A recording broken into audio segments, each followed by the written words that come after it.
Isang ordinaryong estudyante na nagngangalang Kajino ang gustong maging pinakamalakas sa mundo. Nais niyang magkaroon ng kakayahang labanan ang anumang makapangyarihang sandata.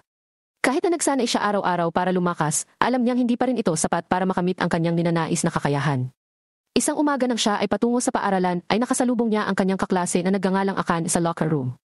Hindi niya alam na may dahilan ang pagkamuhi nito sa kanya.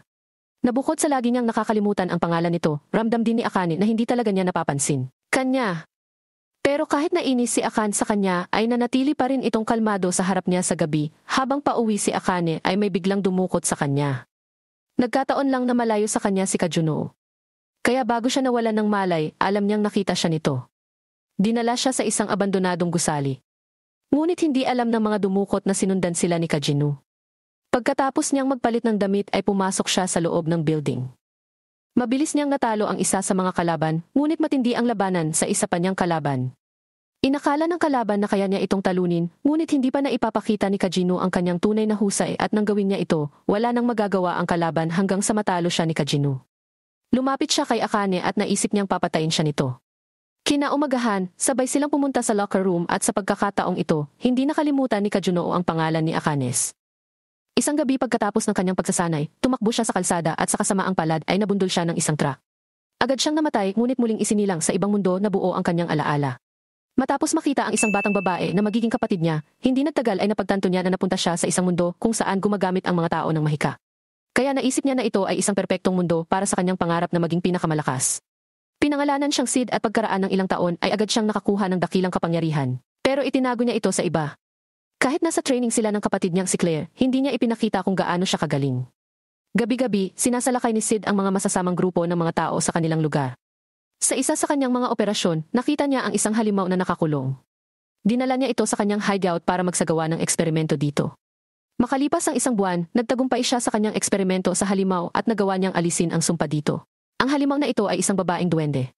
Sinabi ni Sid sa duwende na ito na ang sumpa ay inilagay sa kanya ng isang devil cultist na nagplanong buhayin ang dakilang demonyo. Pagkatapos ay nagpakilala siya bilang anino at pinangalanan niya itong duwende bilang Alpha. Ito ay noong nabuo ang kanilang organisasyon na tinawag nilang Shadow Garden at ang layunin nila ay iligtas ang iba tulad ni Alpha na dumanas ng masasamang sumpa. At labanan ang mga kulto. Sa ika-15 kaarawan ni Claire, mag-aaral siya bilang isang estudyante sa Midgar Academy. Ngunit sa araw ng kanyang pag-alis, bigla siyang nawala sa kanyang silid. Pinangunahan ni Alpha ang paghahanap kay Claire dahil agad na natunto ng ibang miyembro ang lugar kung saan siya dinala. Kaya ipinatawag ni Sid ang 7 anino para sa misyon na iligtas ang kanyang kapatid na si Claire. Habang kinakausap siya ng pinuno ng mga dumukot kay Claire, hindi niya namalayan na umaatake na pala ang 7 anino sa kanyang mga kasamahan. Nang mapagtanto niya ang nangyayari, inaway siya ni Alpha. Nakalunok siya ng gamot na nagpalakas sa kanya. Tinusok niya ang kanyang espada sa sahig upang makatakas, ngunit nakasalubong niya ang anino sa kanyang daan. Nag-away silang dalawa. Dahil binugbog lang siya ni Shadow, gumamit siya ng ibang gamot na nagbigay sa kanya ng malaking kapangyarihan. Ngunit hindi pa rin ito umubra sa lakas ni Shadow at natalo siya sa kanilang laban. Matapos nilang iligtas ang kanyang kapatid na babae, nagpatuloy siya sa pagpunta sa Midgar Academy. Isang araw, nakilala ni Sid ang kanyang magagandang followers at pansamantala rin silang nagpaalam sa kanya. Makalipas ang ilang taon, sa edad na 15 taon, nag-enroll na rin si Sid sa paaralang pinag-aralan ng kanyang ate. Doon niya nakilala ang dalawa niyang kaibigan na sina Skull at Pa. May taya sila na kung sino sa kanilang tatlo ang makakuha ng pinakamababang marka sa pagsusulit na naganap noong isang araw ay mapaparusahan. Ang parusa ay lumapit sa prinsesa ng Midgar na nagngangalang Alexia at ipagtapat ang kanyang pagmamahal sa kanya. Si Alexia ang pinakasikat na babae sa kanilang paaralan. Sa kasamaang palad, walang sinuman sa mga lalaking sumubok na ligawan siya ang nakakuha ng kanyang pag-aproba na maging girlfriend ng iba. Gayunpaman, nang makita nila ang resulta, nakuha ni Sid ang pinakamababang marka sa kanila. Kaya dapat niyang gawin ang parusa. Bandang hapon pagkatapos ng klase, nilapitan ni Sid si Alexia at ginawa ito habang ang kanyang mga kaibigan ay nakatingin sa malayo. Nagkunwari siyang nanginginig at kinakabahan pero inaasahan niyang tatanggihan lang siya ni Alexia. Sa kanyang pagtataka, hindi ito nangyari dahil biglang pumayag si Alexia na maging girlfriend niya. Habang nasa kantin kinabukasan, sumikat si Sid habang nakatingin sa kanya ang mga estudyante. Nang kumalat ang balita na girlfriend na niya ngayon si Alexia. Habang kumakain sila ay biglang umupo si Alexia sa tabi niya at sabay na kumain. Niyaya din siya ni Alexia na sumali sa fencing class. Dahil sa kanyang impluensya, naisama niya si Sid sa kanyang klase kahit na ito ay mula lamang sa pinakamababang seksyon.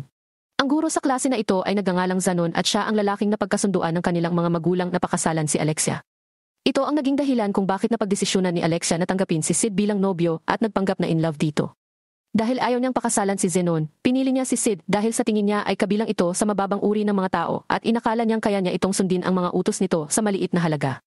At hindi siya nabigo dahil hanggat may pera ang nakataya ay tila sinunod ni Sid ang kanyang utos gaya ng napagkasunduan, nagpatuloy silang dalawa sa pagpapanggap bilang magkasintahan.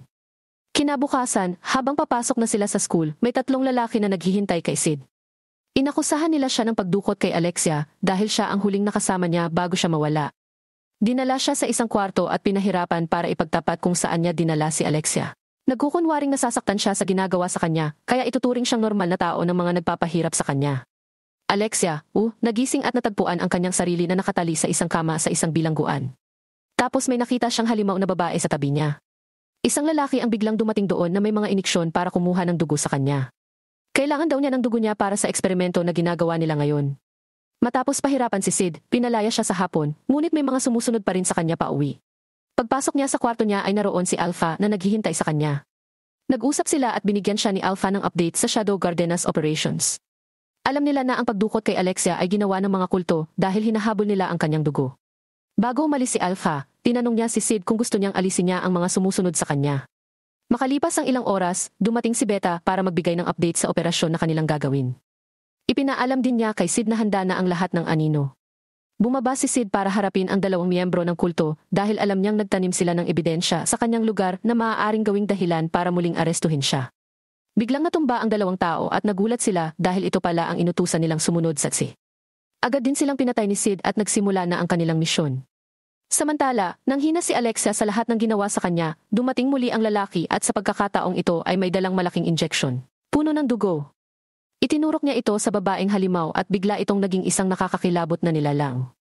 Agad na pinatay ng halimaw ang lalaking nagturok sa kanya ng dugo. Pagkatapos ay pinakawalan niya si Alexia mula sa pagkakatali, ngunit bigla itong nagwala at sinira ang lugar upang makatakas. Kaya nilabanan ito ni Iris, kapatid ni Alexia, gamit ang kanyang espada. Ngunit gaano man kalakas ang pag-atake na ginawa niya rito, mabilis lang itong nabubuo. Naisipan ni Iris na putulin ang halimaw sa maliliit na piraso para mahirapan ang halimaw na muling buuin. Pumagit na si Alpha at sinabi sa kanya na nahihirapan ang halimaw sa kanyang ginagawa. Kaya naman may ginawa si Alpha sa halimaw at agad itong bumalik sa kanyang anyo bilang tao. Sa kabilang banda, nagsimulang maglakad si Alexia para hanapin ang daan palabas, bigla niyang nakasalubong si Zenon at nagulat siya nang makita siya doon. Sinabi sa kanya ni Zenon na siya ang may-ari ng pasilidad at pinunduhan ang mga eksperimento. Dahil sa galit ni Alexia ay sinugod niya ito at nag-away silang dalawa. Pero dahil mahina si Alexia, madali siyang natalo ni Zenon. Pagkatapos ay lumitaw si Shadow at nagpakilala sa kanilang dalawa. Inatake siya ni Zenon ngunit nagulat siya sa bilis nito. Nagpatuloy sila sa pakikipaglaban at si Zenon ay nagpapalabas ng malalakas na aura para magpakitang gilas. Pero parang hindi siniseryoso ni Shadow ang laban. Napansin ni Alexia ang estilo ni Shadow sa paggamit ng espada na parang ordinaryo lang, tulad ng kung paano niya ito hinahawakan. Dahil hindi matalo ni Anon si Shadow sa anumang paraan na magagawa niya, nagpasya siyang gamitin ang kanyang huling sandata. Uminom siya ng pulang gamot at binago niya ang kanyang anyo ng isang malaki at malakas na halimaw na parang nilalang. Agad niyang inatake si Shadow, ngunit hindi man lang niya ito natamaan at pinalo lang siya ni Shadow. Pagkatapos ay naglabas si Shadow ng napakalakas na aura at agad na tinapos si Sanon sa isang malakas na pag-atake lamang. Pagkatapos nito, nakita ni Iris si Alexia at dali-dali itong yumakap sa kapatid. Kinabukasan, nag-usap sina Sid at Alexia. Nakiusap siya na ipagpatuloy niya ang pagpapanggap sa kanyang mga manliligaw, ngunit tinanggihan siya ni Sid at ito ang dahilan kung bakit siya inatake ni Alexia habang naglalakad si Sid. Habang duguan, nabangga niya si Sherry. Samantala, nagpulong ang iba pang miyembro ng Anino upang pag-usapan ang resulta ng kanilang operasyon noong isang gabi. May mga bagong update din sa kanilang patuloy na paghahanap at pagsisiyasat sa mga kulto. Nalaman nila na ginagamit ng isang grupo ang pangalan ng kanilang organisasyon para gumawa ng masasamang bagay. Isang araw, pumunta sina Iris at Alexia kay Sherry para ipakita sa kanila ang isang bagay na nakita nila sa pasilidad ng kulto kung saan sila nag-away noong isang gabi. Naniniwala sila na mas malalaman ni Sherry ang impormasyon tungkol sa bagay na ito dahil kilala si Sherry sa kanyang husay sa pagsasaliksik. Samantala, pumunta si Sid at ang kanyang mga kaibigan upang bisitahin ang bagong binuo na tindahan. Habang nakapila ay may lumapit na babae sa kanila na empleyado ng nasabing tindahan. Inimbitahan niya si Sid kung maaari niyang gawin ang kanilang survey. Pumayag naman si Sid at sinamahan siya sa loob ng tindahan. Narating nila ang pinakamataas na palapag ng gusali at nakita nila ang isang babaeng nagngangalang Gama na isa ring miyembro ng Shadow Garden. Sa kanya nalaman na siya pala ang may-ari ng shop na ito. Ipinaalam niya kay Sid na ginamit niya ang ideyang ibinigay nito sa kanya para magtayo ng negosyo. Hindi makapaniwala si Sid sa resulta ng kanyang ginawa. Kumbinsido siya na si Gama ang pinakamatalino sa 7 anino. Ngunit ang tanging problema ay ang kanyang kakulitan. Nang magkaayos na, pinag-usapan din nila ang impostor na nagpakilalang Shadow Garden. Ipinakilala rin ni Gamma Sinyo bilang kanilang bagong miyembro at maging ang Alpha ay kinilala ang kanyang husay sa pakikipaglaban. Pagkatapos noon ay nagmamadaling umuwi ang tatlo dahil baka mahuli sila sa curfew time. Biglang may naramdamang kakaiba si Sid at napatigil siya sa pagtakbo. Nagkunwaring masakit ang tiyan ni Sid at sinabihan si Skel at Pooh na umuwi muna. Alam niyang nasa malapit si Alexia at nakikipaglaban sa mga impostor ng Shadow Garden. Nang makorner nila si Alexia, dumating si Shadow para tulungan siya at agad na pinatay ang isa sa kanila. Mabilis na tumakas ang dalawa pa, ngunit naabutan pa rin ni Shadow at napatay ang isa sa kanila. Lumitaw si Nyo at nakiusap kay Anino na alagaan niya ang kalaban. Agad na inatake ng kalaban si Nyo, ngunit nagawa niyang patayin muna ang impostor. Habang nasa library, iniisip ni Sid kung sino ang ibibigay niya sa kanyang chocolate. Pagkatapos ay nagpasya siyang ang unang babaeng makikilala niya ay ang tatanggap nito. Aalis na sana siya, dumating si Sherry na may dalang maraming libro. Nilagay niya ito sa tabi niya, kaya binigay niya ang mga tsokolate sa kanya. Nagulat man siya, naalala siya ni Sherry habang naglalakad si Sid papuntang school at naramdaman niya agad na sinusundan siya ni Nyo. Nag-usap sila at binigyan siya ng update tungkol sa mga nahuli nila noong isang gabi. Sinabi sa kanya ni Nyo na ang tao ay nawala ng isip pagkatapos na ma-brainwash, kaya hindi siya makakuha ng anumang impormasyon. Kinuha ng utak ang mga bata na maaaring gumamit ng mahika mula sa mga ampunan at mula sa mga mahihirap na pamilya upang lumikha sila ng mga demonyo. Ginamit din ng mga impostor na ito ang pangalan ng Shadow Garden para pilitin ang mga tunay na miyembro ng organisasyon na ihayag ang kanilang mga sarili. Marami siyang ibinigay na impormasyon sa kanya, ngunit ang nasa isip ni Sid ay ang duel event na magaganap. Napilitan si Sid na sumama sa tunggalian dahil sa pagpupumilit ni Skel at Pa. Pumayag siyang sumama dahil may binabalak siyang gawin. Kakalabanin niya si Rose, ang Student Council President. Nagkunwari siyang mahina at pinangunahan ang sarili na laging tamaan ng espada. Sa kabila nito, tumayo din siya pagkatapos ng bawat pag-atake. Nang gagamitin na ni Rose ang kanyang malakas na magic para sa kanyang susunod na pag-atake, pinuto ng referee ang laban at agad na idineklara si Rose bilang panalo. Habang naglalakad si Sid ay tinawag siya ni Sherry at nag-usap silang dalawa. Habang nagkakape, binigyan siya ni Sherry ng isang bag ng cookies bilang pasasalamat sa natanggap niyang tsokolate. Sinabi rin niya kay Sid na gusto niyang makipagkaibigan sa kanya. Dahil wala namang nakitang problema si Sid dito, pumayag siyang maging kaibigan. Sumama sa usapan nila ang foster father ni Sherry at nakilala rin niya ito. Sa kanya napagtanto na ang babaeng nasa harapan niya ay si Sherry Barnett na kilalang tao rin. Isang araw, habang nasa classroom sila, pumasok si Rose at isang babae para sa darating na eleksyon. Habang ipinapaliwanag ng kasamang Roses ang mga detalye ng darating na halalan, biglang may naramdaman si Sid na kakaiba. Biglang pumasok ang isang grupo ng mga lalaki at nagpakilalang mga miyembro ng Shadow Garden. Susubukan na sana ni Rose na lumaban, ngunit hindi niya magamit ang kanyang mahika. Biglang inatake ng lalaki si Rose, kaya agad siyang tinulak ni Sid dahilan para matamaan siya ng espada. Dahil dito, isa pang dalaga ang humanga sa kanyang kabayanihan. Nagkunwari siyang patay at naiwan sa kwarto habang dinadala ang ibang estudyante sa auditorium. Nang walang ibang tao, bumangon siya at pinagaling ang kanyang sugat. Habang pinag-aaralan ni Sherry ang artifact, isang kaaway na nagngangalang Rex ang pumasok sa bintana. Agad namang pumasok ang mga tanod ni Sherry na nagngangalang Glenn at Marco at tinulungan si Sherry na makatakas. Alam na nila na gusto ng mga kalaban ang artifact na nasa pangangalaga ni Sherry. Samantala, mula sa tuktok ng gusali, pinupuntirya ni Sid na patayin ang mga kaaway na nakikita niya sa ibaba. Habang naglalakad si Sherry para pumunta sa kwarto kung saan nakalagay ang librong may impormasyon tungkol sa mahika, lihim siyang tinulungan ni Sid para hindi siya mahuli ng mga kalaban. Nang malapit na siyang mahulog sa hagdan, sinalo siya nito at sinamahan sa paghahanap ng libro. Nang matagpuan nila ito, sinabi sa kanya ni Sherry na ang artifact na ginamit sa kanilang paaralan na pumipigil sa paggamit ng magic ay ang tinatawag na Eye of Avarice. Idinagdag niya na maaari niyang ihinto ito gamit ang artifact na kasalukuyang pinag-aaralan niya. Binalak ni Sherry na makarating sa auditorium sa pamamagitan ng basement tunnel. She had a hunch na ang mata ng katakawan ay nandoon dahil nagtitipon ang mga estudyante sa lugar na iyon. Kung maisaaktibo niya ang artifact na hawak niya malapit sa mata ng katakawan, ito ay ititigil. Pero iniwan niya ang mga kailangan niya sa kwarto niya. Kaya nagboluntaryo si Sid na kunin niya ang mga gamit niya para sa kanya. Habang hinahanap ni Rex si Sherry, kasama ang 4 na katulong ay inatake sila ni Sid hanggang sa maiwang mag-isa si Rex. Kahit na ginagamit ni Rex ang kanyang pinakamalakas na mahika, binubugbog lang siya ni Sid hanggang sa napadpad siya sa isang silid na puno ng mga namatay niyang kasamahan na pinatay ni Sid. Kinilabutan siya sa nakita at agad siyang tinapos ni Sid. Nakita ni Mew ang mga bangkay ni Glenn at Marco, nakilala rin niya ng personal. Nang dumating si Sid, nagbigay siya ng ulat na ang mga anino ay pumasok sa paaralan at naghihintay lamang ng kanyang order. Habang nasa labas din ng school ang grupo ni Iris, humingi si Sid ng tulong sa kanya sa paghahanap ng mga hinihingi ni Sherry. Nang makumpleto nila ang pagkolekta ng lahat ng mga bagay na ito, bumalik siya kay Sherry. Samantala, hindi makakilos ang grupo ni Iris dahil sa mahikang bumabalot sa buong paaralan. Pumasok si Mew sa auditorium at nagpanggap na bihag. Bibigyan niya ng senyales ang grupo ni Gamma na nasa itaas na ng auditorium. Nang matapos siya sa paghahanda, sinubukan ni Sherry na i-activate ang artifact at nagtagumpay sa paggawa nito. Agad siyang mahanap si Tan at makaganti sa kanya. Patungo sa auditorium. Sa kabilang banda, habang nagpapakalat ang balita ng mga Shadow Garden impostor na hindi pa bumabalik sila tumatanggap ng perang papel. Nagulat silang lahat nang makarinig sila ng putok ng baril. At Garter, hindi pa rin nila matrace kung aling pabrika ang gumagawa ng peking ang ibang mga estudyante. Pero nalaman daw niya kung sino ang nasa likod nito at si Yukim Gion na ikinagad ang artifact at nawala ang magic na nakapalibot sa school. Nang maramdaman ito ni Rose, agad niyang sinugod ang kalaban at sinabihan ang mga estudyante na atakihin din ang iba. Mabilis na nagmadali ang mga estudyante at sinunod ang utos ni Rosha. Kaya't ang pinuno ng mga kalaban ay nag-utos na patayin ang mga estudyante. Kinuha lang nito ang artifact na ibinato ni Sherry. Biglang dumating si Anino at ang iba pang miyembro ng Shadow Garden. Habang ang mga miyembro ng Shadow Garden ay nakikipaglaban sa mga kaaway, nakita ito ni Rose bilang isang pagkakataon upang sabihin sa mga estudyante na umalis sa auditoryo. Nagbakasakali si Sherry na hanapin ang kanyang foster father, ngunit napansin niya ang pagtagas ng gas. Pagkaraan ng ilang segundo, nagliyab ang gusali. Habang nasa labas si Gamma at iba pang miyembro, napansin din nilang nasusunog din ang ibang school buildings. Ginawa ito ng pinuno ng kalaban na umalis din matapos magawa ito. Ang grupo ni Iris ay nakapasok sa paaralan at tumulong sa mga mag-aaral.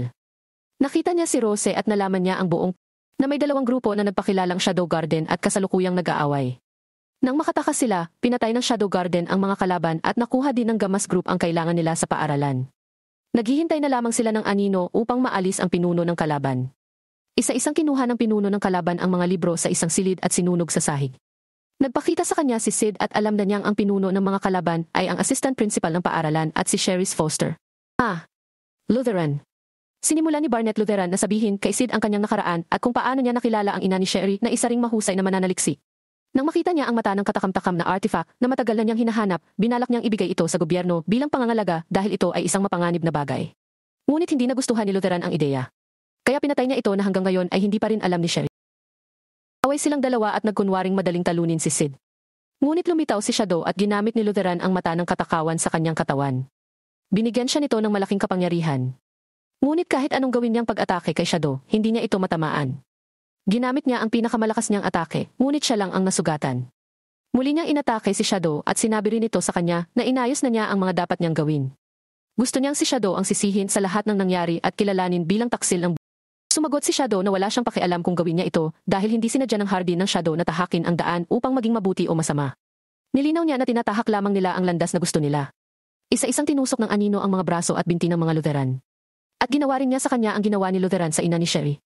Agad siyang umalis, ngunit naroon si Sherry na nakakita kung paano namatay ang kanyang kinakapatid na ama at pinili niyang huwag sabihin sa kanya ang totoo. Habang papalabas ng paaralan si Sid dahil sa maagang bakasyon na ibinigay sa kanila dahil sa pagkasira ng buong paaralan, sinalubong siya ni Sherry para magpaalam. Nagpasalamat siya kay Sid sa kanyang tulong at nagpa siya na lamang na mag-aral sa Locus. Idinagdag niya na wala siyang dahilan upang manatili doon dahil sa maagang bakasyon. Ang ibang mga estudyante ay pumunta sa kanilang tahanan. Dahil wala namang balak gawin si Sid sa bahay, nagtago na lang siya sa ate niya para hindi na siya nakatanggap siya ng liham mula sa Alpha para sa kanilang susunod na misyon at ito ay nasa isang sagradong lupain. Samantala, nagkaharap ang Shadow members na sina Beta at Epsilon para magtalo kung sino ang mas napansin ni Sid sa pagitan nila.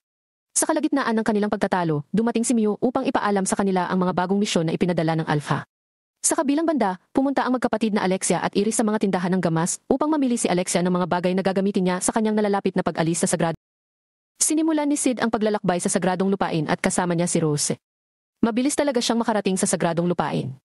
Hinintay na lang niyang magdilim at tumakbo ng napakabilis. Pero pinili niyang sumakay ng tren na parang ordinaryong tao.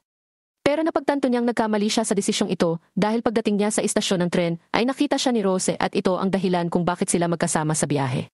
Pagdating nila sa sagradong lupain, sinimulan nilang tingnan ang mga panindang ibinebenta sa mga lansangan. Habang naglalakad silang dalawa ay nakita ni Rose ang kanyang paboritong manunulat na si Natsum Umwas na nagpapa-autograph sa mga bumili ng kanyang mga libro. Agad na pumila si Rose at sinamantala ang pagkakataong magpa-autograph sa kanyang paboritong rider. Habang tinitingnan ni Sid ang mga nakadisplay na libro sa shelf, napansin niya na ito rin ang mga librong nabasa niya sa kanyang nakaraang buhay.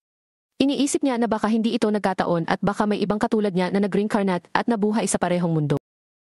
Pumunta siya sa linya at nalaman na Beta pala iyon. At tulad ni Gamma, ginamit din niya ang impormasyong natutunan niya kay Sid. Dahil nagustuhan ni Beta ang literatura. Isinulat niya ang mga kwentong natutunan niya at inilathala ang mga libro. Akala niya ay kumukuha lang ng ideya si Beta sa mga ibinahagi niya sa kanya. Ngunit ito pala ay kinopya niya ang buong kwento sa halip na isang autograph beta. Ilagay ang lahat ng mga detalye tungkol sa kanilang susunod na misyon sa pagsapit ng gabi, pumunta si Alpha sa katedral at natagpuan ang pinatay na katawan ni Archbishop Drake. Dumating ang iba pang kasamahan ng arsobispo at nakita nilang umalis si Alpha at siya ang sinisisi sa nangyari. Agad nilang ipinag-utos na isara ang buong katedral para hindi makaalis si Alpha sa lugar. Habang kumakain si Sid ng ice cream, habang pinagmamasdan ang lugar mula sa itaas, napansin niyang may tumatakbo sa bubong ng isang pagbaba ng tao ay napansin niyang papalapit si Sid kaya sinugod niya ito. Hinampas lang niya ang kutsarang ginamit ni Sid at ang ice cream na kinain niya. Biglang may umatake sa lalaki mula sa itaas at agad itong namatay. Epsilon pala. Pagkatapos ay ipinaalam niya kay Sid ang tungkol sa kasalukuyang katayuan ng misyon, kabilang ang pagpatay sa arsobispo at ang may kasalanan nito. Kinabukasan, napagdesisyonan ni Sid na maligo sa hot spring, ngunit nandoon din si Alexia, na laking gulat niya nang makita siyang pumasok sa lugar habang nagpapahinga lang si Sid. Nakaramdam ng awkward at hindi na nakatiis si Alexia, kaya kinausap niya si Sid. Tinanong ni Sid kung ano ang dahilan kung bakit siya pumunta sa sagradong lupain. Sumagot si Alexia na siya ay isang espesyal na panauhin para sa paglilitis ng Diyosa. Dahil walang alam si Sid tungkol sa paglilitis sa Diyosa, ipinaliwanag ito ni Alexia sa kanya. Ang paglilitis sa Diyosa ay ginanap minsan sa isang taon kapag ang pinto ng santuwaryo ay bumukas para sa isang ritual na labanan na ang mga sinaunang mandirigma ay magigising mula sa santuwaryo at lalabanan ang sinumang humahamon sa kanila sa isang labanan. Binanggit din ni Alexia ang tungkol sa pagpaslang sa arsobispo, at isa sa mga layunin niya sa pagpunta sa sagradong lupain ay ang pag-audit sa kanya. Iniba ni Sid ang topic at sinabihan siyang itigil ang pagtitig sa kanyang Excalibur. Para itago ang kanyang kahihiyan, mas inilarawan niya ito na parang uod, kaya sumagot siya na hindi niya dapat husgahan agad ito base sa panlabas na anyo nito. Tapos sabay tumayo sa harap ni Alexia which caught her off guard. Lumabas si Sid sa paliguan at naiwan doon si Alexia na nakatulala. Dumating na ang araw ng pagdaraos ng paglilitis sa Diyosa. Maraming tao ang dumalo, kabilang sina Rose at Beta, na mas kilala ng karamihan bilang Natchum. Habang nagsasalita ang kasalukuyang arsobispo na si Nelson, naalala ni Alexia ang pagtanggi nito sa kanya na magsagawa ng audit sa yumaong arsobispo. Nang sumigaw ang pangalan ni Natsam ay napalingon si Alexia sa katabi niyang babae, habang si Natsum naman ay napalingon at sinamaan ng tingin si Alexia. Naisip niya na mas deserving siya sa mga panahong kasama ni Alexia si Sid o Anino. Sa inis ni Alexia, tinapakan niya ang paa ni Natsum, habang si Rose naman ay nakangiti lang habang pinapanood ang Sid House. Nagsimula ang labanan hanggang sa tawagin ang pangalan ng Sid bilang isa sa mga naghamon na ikinagulat ni na Alexia at Natsam. Iniisip ni Sid ang mga posibleng pagpipilian niya sa sandaling pumasok siya sa arena. Naisipan muna niyang lumipad papunta. Ngunit kung lalabas ang isang malakas na sinaunang mandirigma, maaaring isipin ng mga manonood na mayroon siyang malakas na kapangyarihan. Pangalawa ay tumakas. Pero nabanggit na ang pangalan ng school niya at baka matanggal siya at ilagay sa kahihiyan ang buong school sa kaduwagan kapag ginawa niya ito. At ang pangatlo ay ang naisip niyang mas makakabuti para sa kanya. Kaya nilabanan niya ang kanyang anino. At ang kalaban niya ay si Aurora, nakilala bilang Witch of Calamity. Dahil walang alam sina Alexia at Rose tungkol sa kanya, sinabi ni Beta sa kanila kung gaano kalakas si Aurora. Pagkatapos ay nakiusap si Beta kay Nelson na sabihin pa ang nalalaman niya tungkol kay Aurora. Kaya sinabi ni Nelson na siya ang pinakamakapangyarihang mangkukulam sa kasaysayan. Dagdag pa niya, malas lang si Shadow na siya ang lalaban sa kanya. Dahil tiyak na wala siyang magagawa para saktan si Aurora. Pero hindi pumayag si Alexia sa sinabi ni Nelson. Dahil kung lumabas ang taong ito bilang kalaban ni Shadow, tiyak na nasa level ni Aurora ang lakas ni Shadow. Unang ginawa ni Aurora ang kanyang pag-atake, ngunit lahat ng mga pag-ataking ito ay naiwasan lamang ni Shadow. Nagpatuloy siya sa pag-atake sa kanya hanggang sa magkaroon ng pagkakataon si Shadow na kontrahin ang kanya. At natalo niya agad si Aurora sa isang atake lang. Umalis kaagad si Shadow pagkatapos mawala si Aurora. Unti-unting pumutok ang harang sa arena. At nang masira ito, nabuo ang isang, pinto sa ibang dimensyon. Ang malaking bahagi ng lungsod ay napuno ng pulang. Kahit na nasa labas na si Shadow, bumungad sa kanya ang pinto sa arena. Sa kanya napagtanto na hindi ito titigil sa pagsunod sa kanya, kahit saan man siya magpunta. Sa sandaling naisip niya ang taong nakalaban niya, nagpasya siyang pumasok sa pintong ito na magdadala sa kanya sa ibang dimensyon. Hindi makapaniwala si Nelson na lilitaw kaagad ang pintuan sa santuwaryo sa gitna ng paglilitis ng Diyosa, pagkatapos lang maglaban ang mga anin. Dahil malapit nang bumukas itong pinto. Agad namang ipinaalam ni Nelson na bawal ang mga tao na lumapit dito at lumabas na lamang ng arena. Dumating sina Alpha, Delta, at Epsilon kasama ang iba pang miyembro ng Shadow Garden. Sinabihan sila ni Alexia na huwag gumawa ng anumang aksyon hanggat hindi nakasara ang pinto. Pero lumapit sa pinto sina Alpha at Delta at agad itong pinasok. Isasama na sana ni Epsilon si Nelson para samahan siya sa loob ng santuwaryo, ngunit inatake siya ng berdugong si Venom. Naiwasan niya ang pag-ataking ito at mabilis na natalo ang kalaban. Pagkatapos ay puwersahang dinala niya si Nelson sa santuwaryo. Pagpasok ni Beta sa pinto ay sumunod naman sina Alexia at Rose. Ayon sa alamat, isang kamay ng Diablo ang tinatakan dito matapos itong talunin ng bayaning si Olivier. Ngunit ang Alpha at ang Shadow Garden ay mas interesado sa kung ano ang kanilang matututunan tungkol sa mga kulto at demonyo. Nang makita nila ang rebulto ng bayaning si Olivier, napagtanto nilang isa pala itong babae. Taliwas sa pampublikong pagpapakita ng rebulto sa lungsod. At isa rin itong duwende na katulad ni Alpha at ng iba pang miyembro ng Shadow Garden. Habang si Sid naman ay pumunta sa isang puting kwarto kung saan nakita niya si Aurora na nakaupo sa baon. Pinalaya siya ni Sid at nagpasya silang magtulungan sa labas ng santuwaryo. Pagkatapos ay sinabi sa kanya ni Aurora na ang santuwaryo ay sinasabing isang bilangguan ng mga alaala mula sa isang sinaunang labanan. Kung maaari nilang sirain ang mahiwagang core nito, siya ay mapapalaya mula doon. Ngunit ang problema ay hindi nila magagamit ang kanilang mahika doon.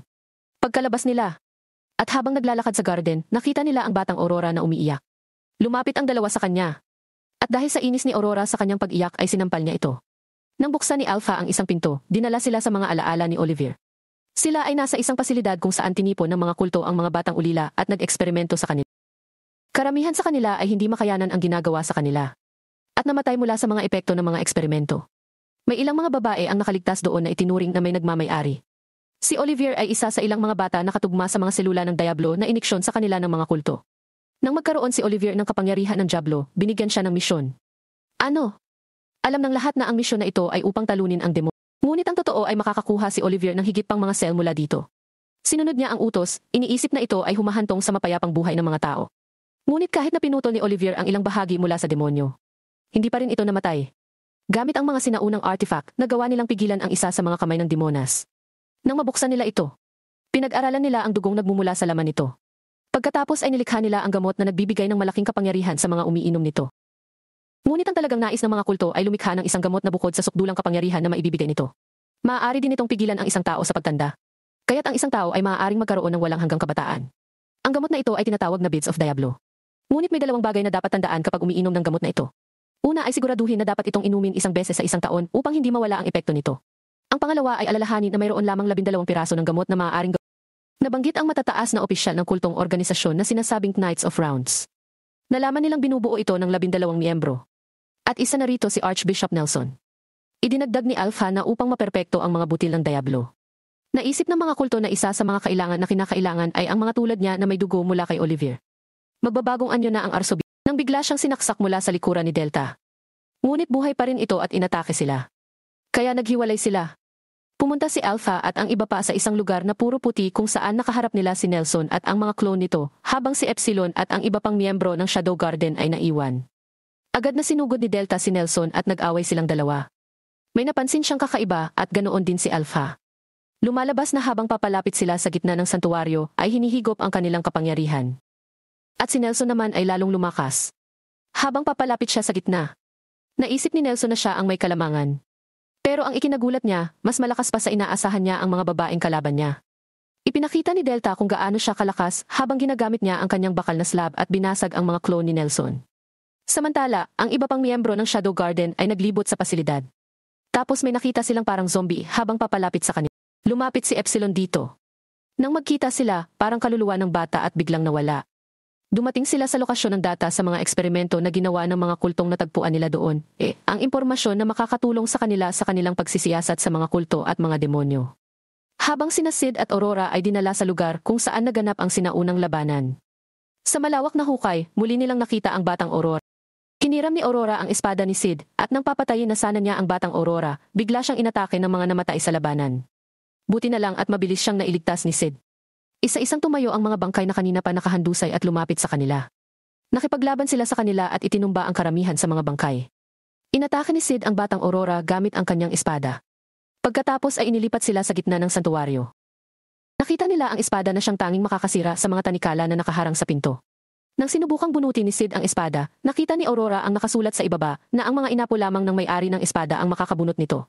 Ipinagpatuloy din ni Delta ang pakikipaglaban sa iba pang clone ni Nelson hanggang sa maibalik sila sa lugar kung saan itinayo ang estatwa ni Oliviers.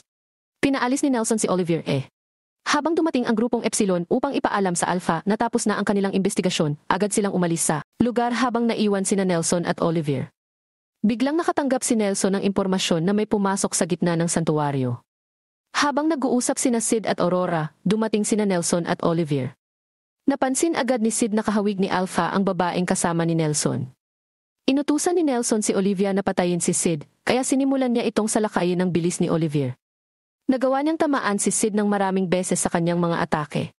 Pero naiinis si Nelson dahil buhay pa si Sid, pinigilan siya ni Aurora na ituloy ang laban kay Olivier. Sinabi niya sa kanya na gagawa siya ng ibang paraan para makaalis siya sa santuwaryo. Pagkatapos ay pinutol ni Nelson na kung makikipagtulungan siya sa kanya, gagawin niya. Hayaan mong mabuhay si Sid. Papayag na sana siya sa alok ni Nelsonas, ngunit pinutol ni Sid ang kanilang pag-uusap. Sinabi niya sa mga ito na nainsulto siya sa pinag-uusapan ng dalawa. Hindi niya nagustuhan kung paano nila siya pinapakita bilang isang taong hindi kayang talunin si Olivier at sinabi sa kanya na hindi niya kailangan ng tulong ni Auroras. Sinabihan niya si Olivia na umatake kaya sinaksak niya si Sid. Pero ngumiti si Sid at binuksan ang isang mata niya. Hinawakan niya si Olivier at kinagat dahilan para agad itong nawala. Habang papalapit si Sid kay Nelson, naglabas siya ng higit pang mga clone ng Oliviers. Inutusan niya ang ilan sa mga clone na ito na sabay na atakihin si Sid. Kaya't binuksan ni Sid ang kanyang mata at madali silang natalo.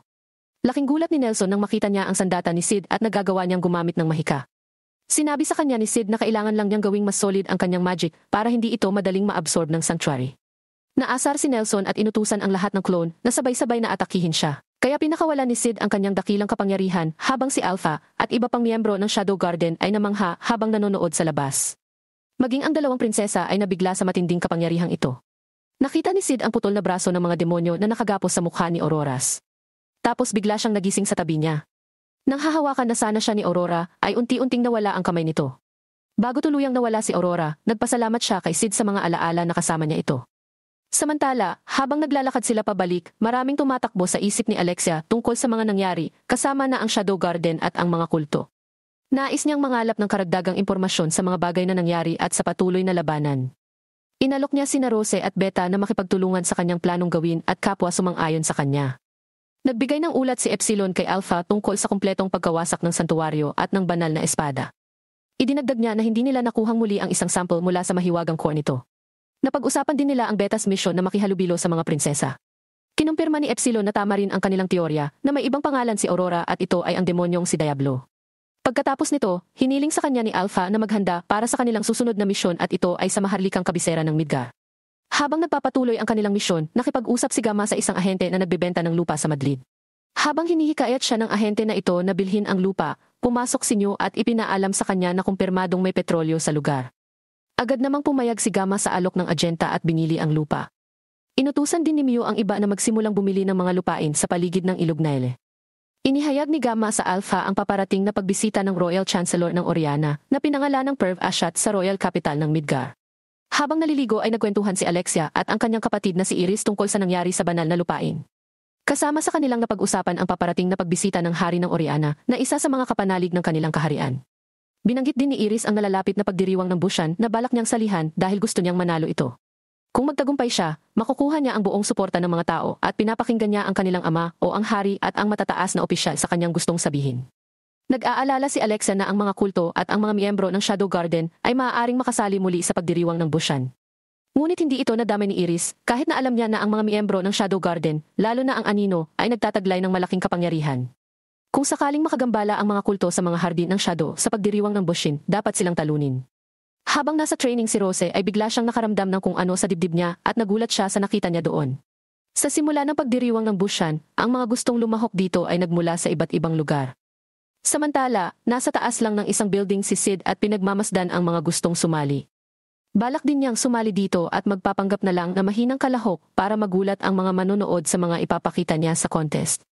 Pinuntahan niya si Gamma at humingi ng tulong sa kanyang plano na baguhin ang kanyang hitsura. Kaya't inilabas niya ang imbensyon ng Betas na nakapagpabago ng buong anyo ng isang tao. Inirerekomenda din niya ang persona ng makamundong tao at sinang-ayunan ito ni Sid.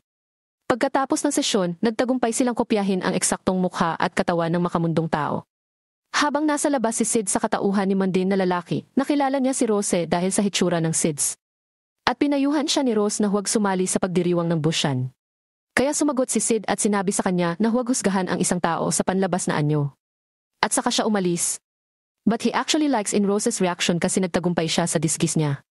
Napahinto siya ng isang lalaking nagpakilalang si Quentin na palaging nakikilahok sa pagdiriwang ng Bushan.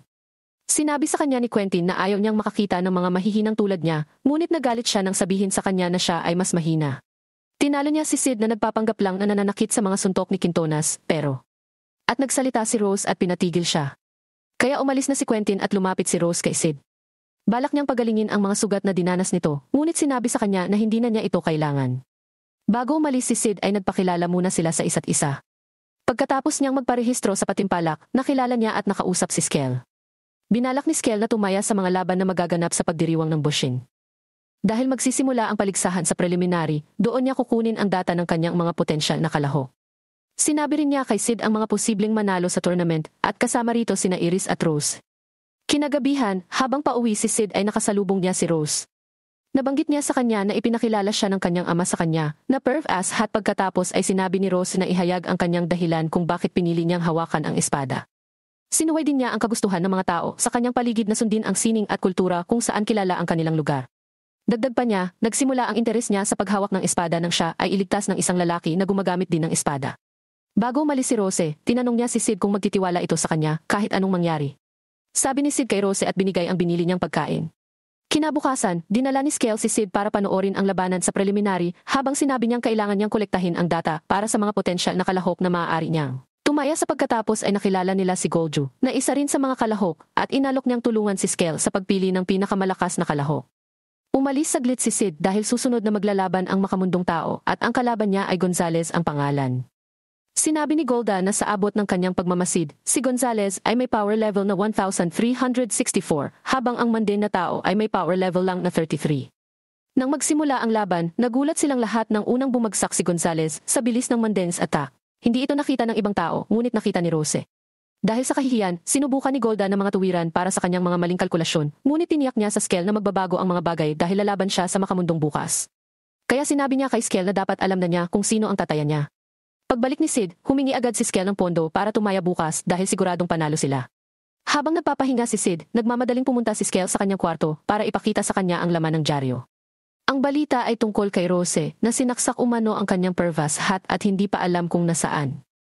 Matapos malaman ang nangyari kay Rose, agad na nagkita sina Alexia at Beta para pag-usapan ito. Nalaman nila na ayaw ng kaharian ng Orion na makialam ang kaharian ng Midgar sa paglutas ng kasong ito. Nag-aalala sila na baka mapatawa ng matinding parusa si Rose dahil anak ng isang duke ng Oriana ang fiance ni Rose. Gumaan na lang ang loob nila nang malaman nilang hindi ito hahantong sa death penalty dahil prinsesa si Rose. Si Alexia, gustong makita at makausap si Rose para malaman ang side niya bago siya mahuli ng mga sundalong Orianas. Sinabi sa kanya ni Beta na mangangalak siya ng impormasyon. May narinig din siyang hindi maganda tungkol sa fiance ni Roses, kaya titingnan din niya ito. Habang si Alexia ay susubukan na kausapin si Iris para humingi ng payo. Pagkaalis ni Alexia, inutusan ni Beta ang isang miyembro ng Shadow Garden na magbigay kay Alexia ng impormasyon tungkol sa Pervas Hat at sa royal family ng Oriana, kaya mas magiging abala si Alexia sa pag-iisip tungkol dito at hindi agad makakilos. Samantala, kasalukuyang nasa underground tunnel si Rose dahil sa masalimuot na mga daanan doon. Pinili niya ito bilang isang magandang taguan. Nanood ng contest sina Sid at Skel at nang bumaba si Sid, may nakasalubong siyang babae na nagsabi sa kanya na naaamoy niya ang isang duwende. Sinabi sa kanya ng babae na hinahanap niya ang anak ng kanyang kapatid at baka may kilala itong duwende na kamukha niya. Nang tanggalin ng babae ang kanyang hood, naisip agad ni Sid si Alpha, ngunit ang sagot ni Sid ay wala siyang kakilala na kamukha niya. Then suddenly she attacked Sid, na kunwaring gulat at takot. Akala ng babae ay malakas siya, ngunit nagkamali ito at tinulungan si Sid na bumangon. So he asked for her name and she introduced herself as Beatrix. Habang nanonood ng contest si Rose, nilapitan siya ni Quentin at nag-usap sila tungkol sa makamundong away ng mga lalaki noong isang araw. Binanggit din nila si Golju na makikipagkumpetensya sa pangmundo sa araw na ito. Ayon kay Anne Rose, nakilala si Golju bilang unbeaten legend dahil umatras siya kaagad nang malaman niyang mas malakas ang kanyang kalaban kaysa sa kanya. Alam niya ito dahil 3 beses sana silang magkaharap sa paligsahan, ngunit palagi siyang umaatras bago ang kanilang laban. Akala nila ay malakas ang kutob niya sa kakayahan ng partisipta na maaaring dahilan kung bakit hindi siya umatras sa Mundane man nang magsimula ang laban, agad na umatake si Golju, ngunit nagawang ilag ni Mundane. Nakita ni Golju kung ano ang maaaring mangyari sa kanya kung magpapatuloy siya, kaya agad siyang umatras. Hindi nakita ni Quentin ang ginawa ni Mundane, ngunit may narinig lang si Rose na pumutok sa liig ni Mundane. Galit na galit si Golju dahil hindi man lang nagpakita ng pagkadismaya si Mundane sa nasayang na pagkakataon para talunin siya. Kaya ginamit niya ang talim ng Golden Dragon para tapusin ang kanyang kalaban. Pero nang makalapit ay tumikhim lang si Mundane at tinulak siya pabalik. Dahil dito, nanalo si Mundane man. At hindi makapaniwala ang mga tao sa mabilis na pangyayari at sinubukan ni Rose na mga tuwiran sa pagsasabing hindi siguro sana si Mundane sa makintab na baluti ni Goldie, kaya tumikhim siya. Hindi naniwala si Quentin sa pagkakataong ito at sinabing kung patuloy na mananalo si Mundane, haharapin niya ito sa preliminary finals. Yung umalis siya. Nakipag-usap si Iris kay Pervas at tinanong siya kung sigurado siya na hindi niya kailangan ng karagdagang seguridad para protektahan siya. Naunawaan ni Pervas Hat ang ginagawa ni Iris dahil sa pagdukot kay Alexia habang paulit-ulit na binanggit ng hari ng Oriana na sundin ang utos ni Pervas Hat. Pero sobrang inis ni Iris ang sinabi niya. Nang dumating ang preliminary finals, mabilis na natalo ni Mundane si Quentin. Dahil dito, nasa main tournament na si Mundane at makakaharap niya si Enrose sa unang round. Nataranta ang mga manonood kung tataya sa pangmundo o hindi. Samantala, si Rose naman ay nakita ng mga naghahanap sa kanya kaya napilitan siyang labanan ang mga ito. Bagamat hinampas niya ng kanyang espada ang mga tanod, sinigurado niyang hindi tatama ang vitals nito.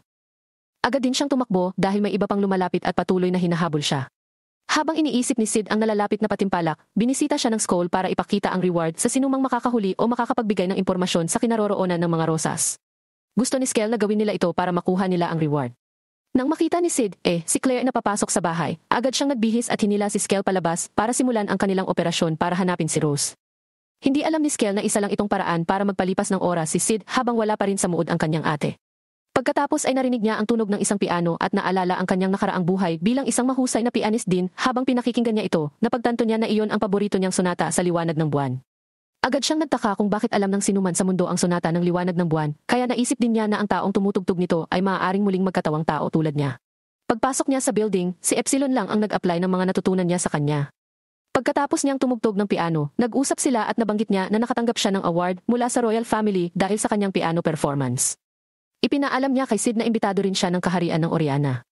Katulad nito, ito ay isang pagkakataon para sa kanya na gawin ang kanyang karera bilang pianist at ang kanyang mga tungkulin bilang isang miyembro ng Shadow Garden.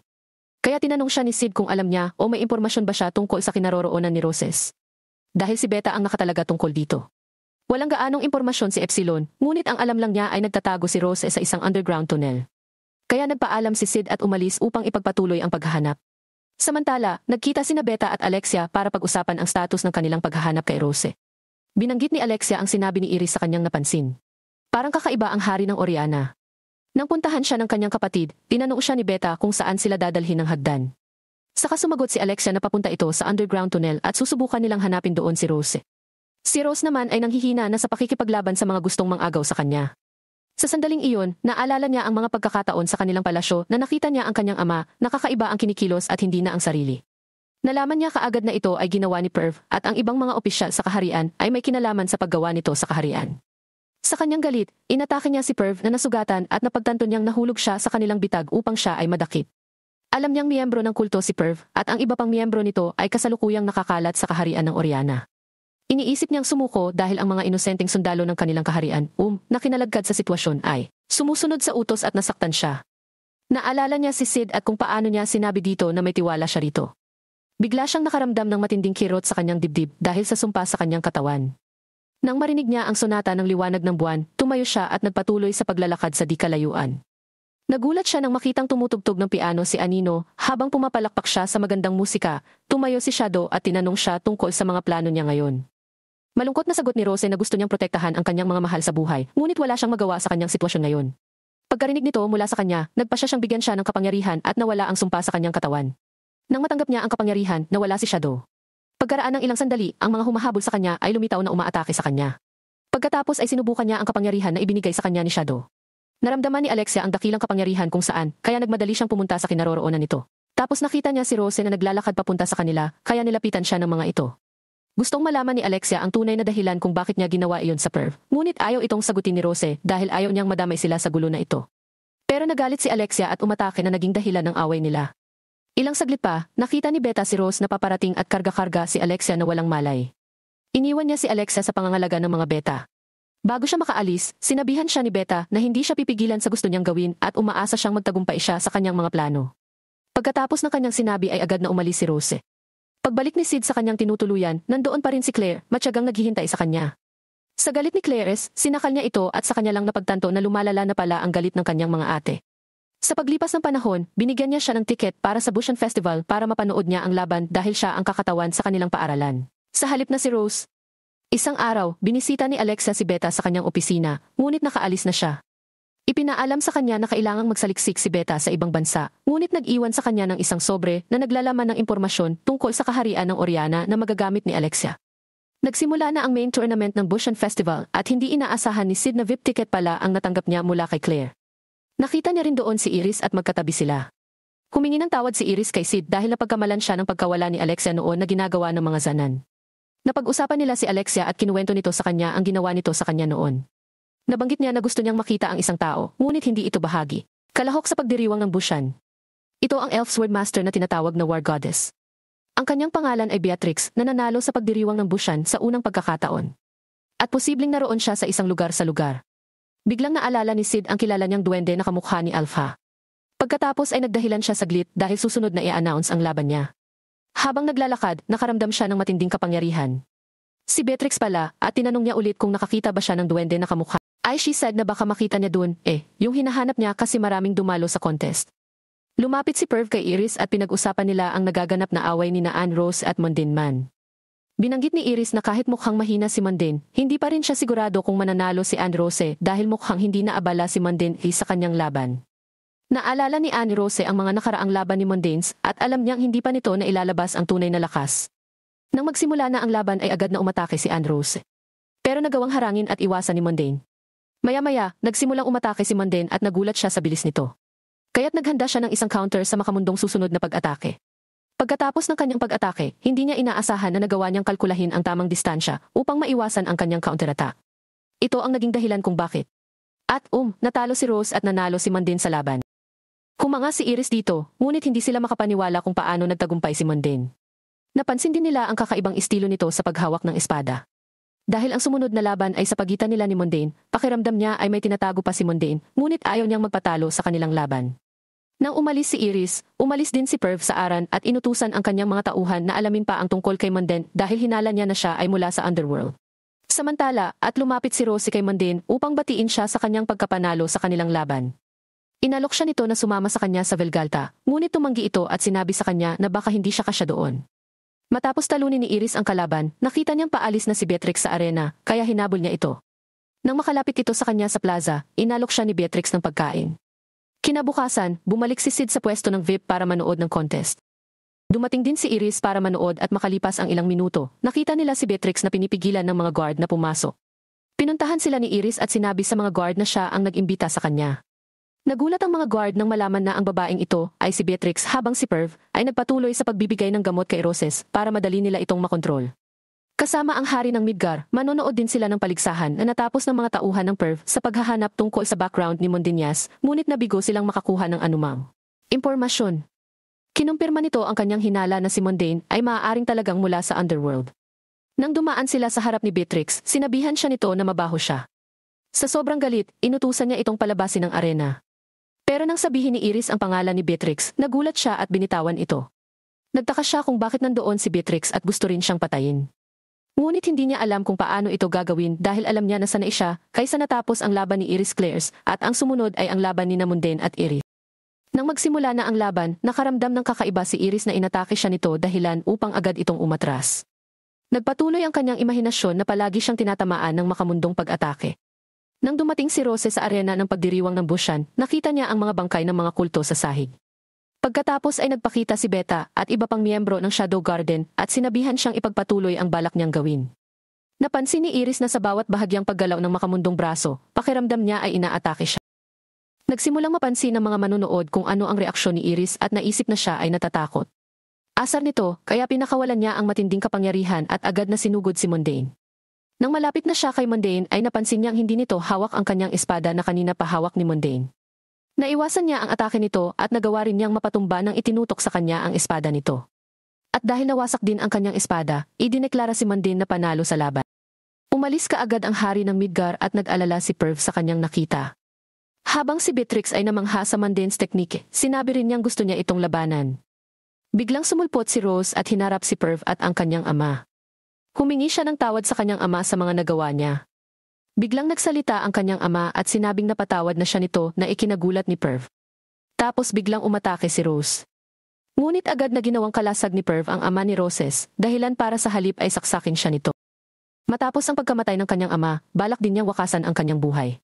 Inutusan agad ni Perv ang kanyang mga tauhan na pigilan siya sa paggawa nito sa kanyang sarili. Biglang pumagit na si Mundane at pinatay ang mga guard ng Pervs. Naalala ni Rose ang lalaking nagligtas sa kanya noong bata pa siya at naging inspirasyon niya na humawak ng espada. Matapos ang makamundong pagbabagong anyo pabalik sa anino, nakilala siya ni Rose bilang ang nakaistilong bandit slayer. Ikinuwento niya ang kwento nang makilala niya ang nakaistilong bandit na slayer. Namangha siya habang sinusubukan ni Shadow na labanan ang kasamaan, ngunit nakaramdam siya ng hiya dahil pinili niyang magpakamatay para matapos ang sakit na nararamdaman. Ngunit sinabi sa kanya ni Shadow na hindi pa tapos ang kanyang laban. Pagkatapos ay tumingin siya sa kanyang ama na nakahandusay sa lupa. Tumakbo siya para makatakas at pinigilan ni Shadow si Perv sa paghabol sa kanya.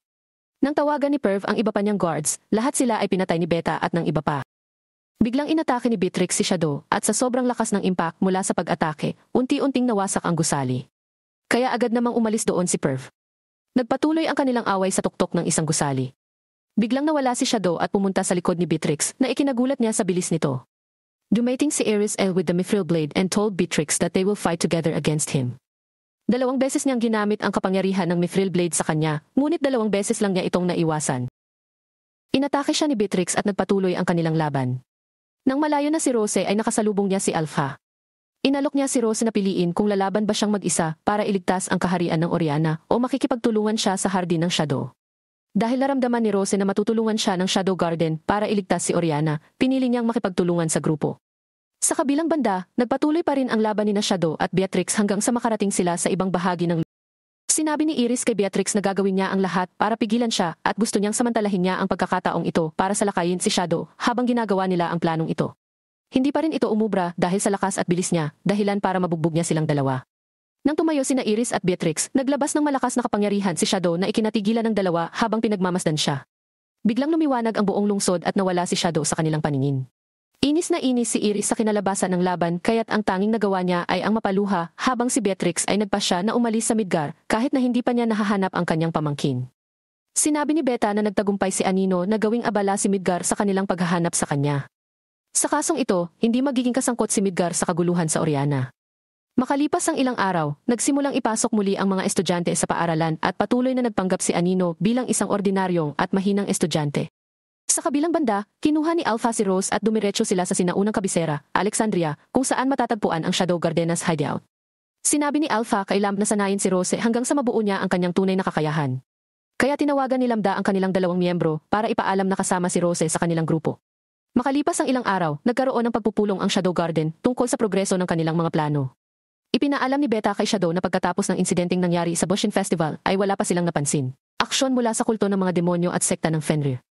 Bagaman ito ay mabuting balita, para sa kanilang plano sa kaharian ng Oriana, sina Zada at Ada ay nakalap ng mga balita tungkol sa pagdami ng mga mapagkukunan ng pera na ipinadala sa walang batas na lungsod. Maya-maya, napansin nilang naging pula ang kulay ng buwan. Dahil dito, muli nilang naalala ang trahedya na nangyari libu-libong taon na ang nakalilipas. Kung totoo ang alamat, maaaring hindi lang ang lawless na lungsod ang maapektuhan, kundi pati na rin ang karatig. Mga kaharian din nagpasya si Shadow na pupunta siya sa Lawless City para asikasuhin ang mga kailangang gawin doon. Samantala, si Goldie at Quentin ay kasalukuyang nasa Lawless City at pinagmamasdan nila ang Crimson Tower na teritoryo ng Blood Queen Elizabeth na isa sa 3 namamahala sa Lawless City. Balak nilang labanan ang Blood Queen, ngunit biglang sumulpot ang guard sa gate na tinatawag na White Devil. Sinabi niya kina Goldie at Quentin na mawawalan sila ng braso tulad ng sa kanya kung ipagpapatuloy nila ang kanilang pinaplano. Ngunit hindi na tinag ang dalawa kaya napilitan silang labanan ng puting demonyo. Kinaumagahan, dumating din si Sid sa syudad at si Claire ang nagdala sa kanya doon. Naalala niya ang mga pangyayari na naging dahilan kung bakit siya nakarating doon kasama ang kanyang ate. Matapos mapanalunan ni Claire ang kampyonato sa pagdiriwang ng Bushan, agad siyang nagpasya na pumunta sa walang batas na lungsod upang mapupuksa ang mga vampira.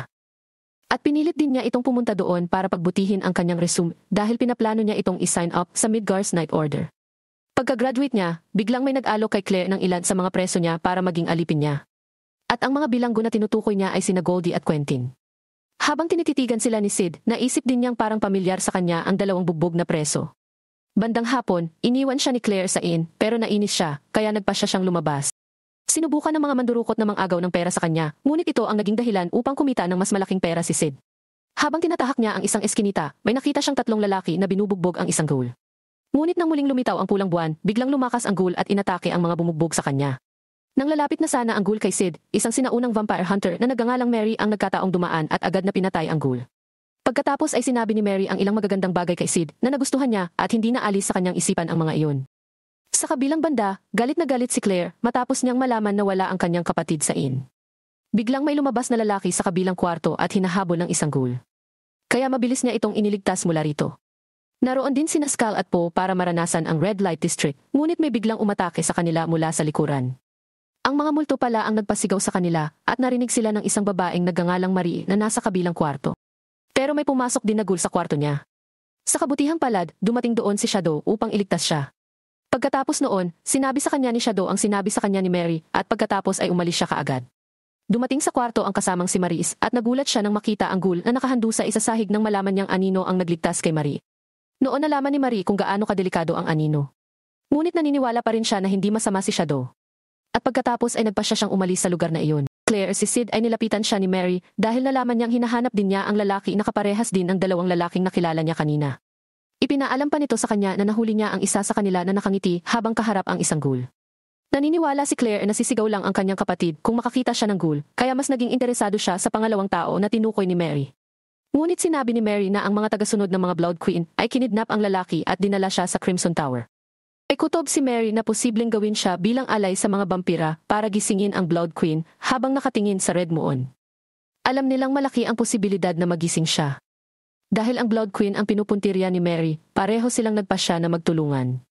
Samantala, ang iba pang miyembro ng asosasyon ng Dark Knight, sa pangunguna ni Claudia, ay sinusubukang pigilan ang mga multo, ngunit ang iba pa nilang kasamahan ay biglang iniwan sila. Kukunin na sana sila ng mga multo nang biglang dumating ang mga anino para iligtas sila. At tulad ng ginawa niya noon, sinabi rin niya sa kanila ang sinabi sa kanya ni Marie.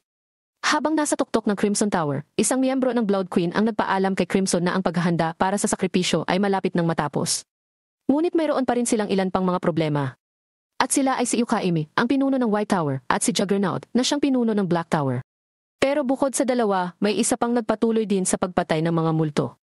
Si Shadow pala ang tinutukoy niya, nakasali rin sa labanan ni Yukim at Juggernaut. Iyon ay nang tumigil ang labanan sa pagitan ng dalawang pinuno at patuloy na pumasok si Juggernaut sa Crimson Tower.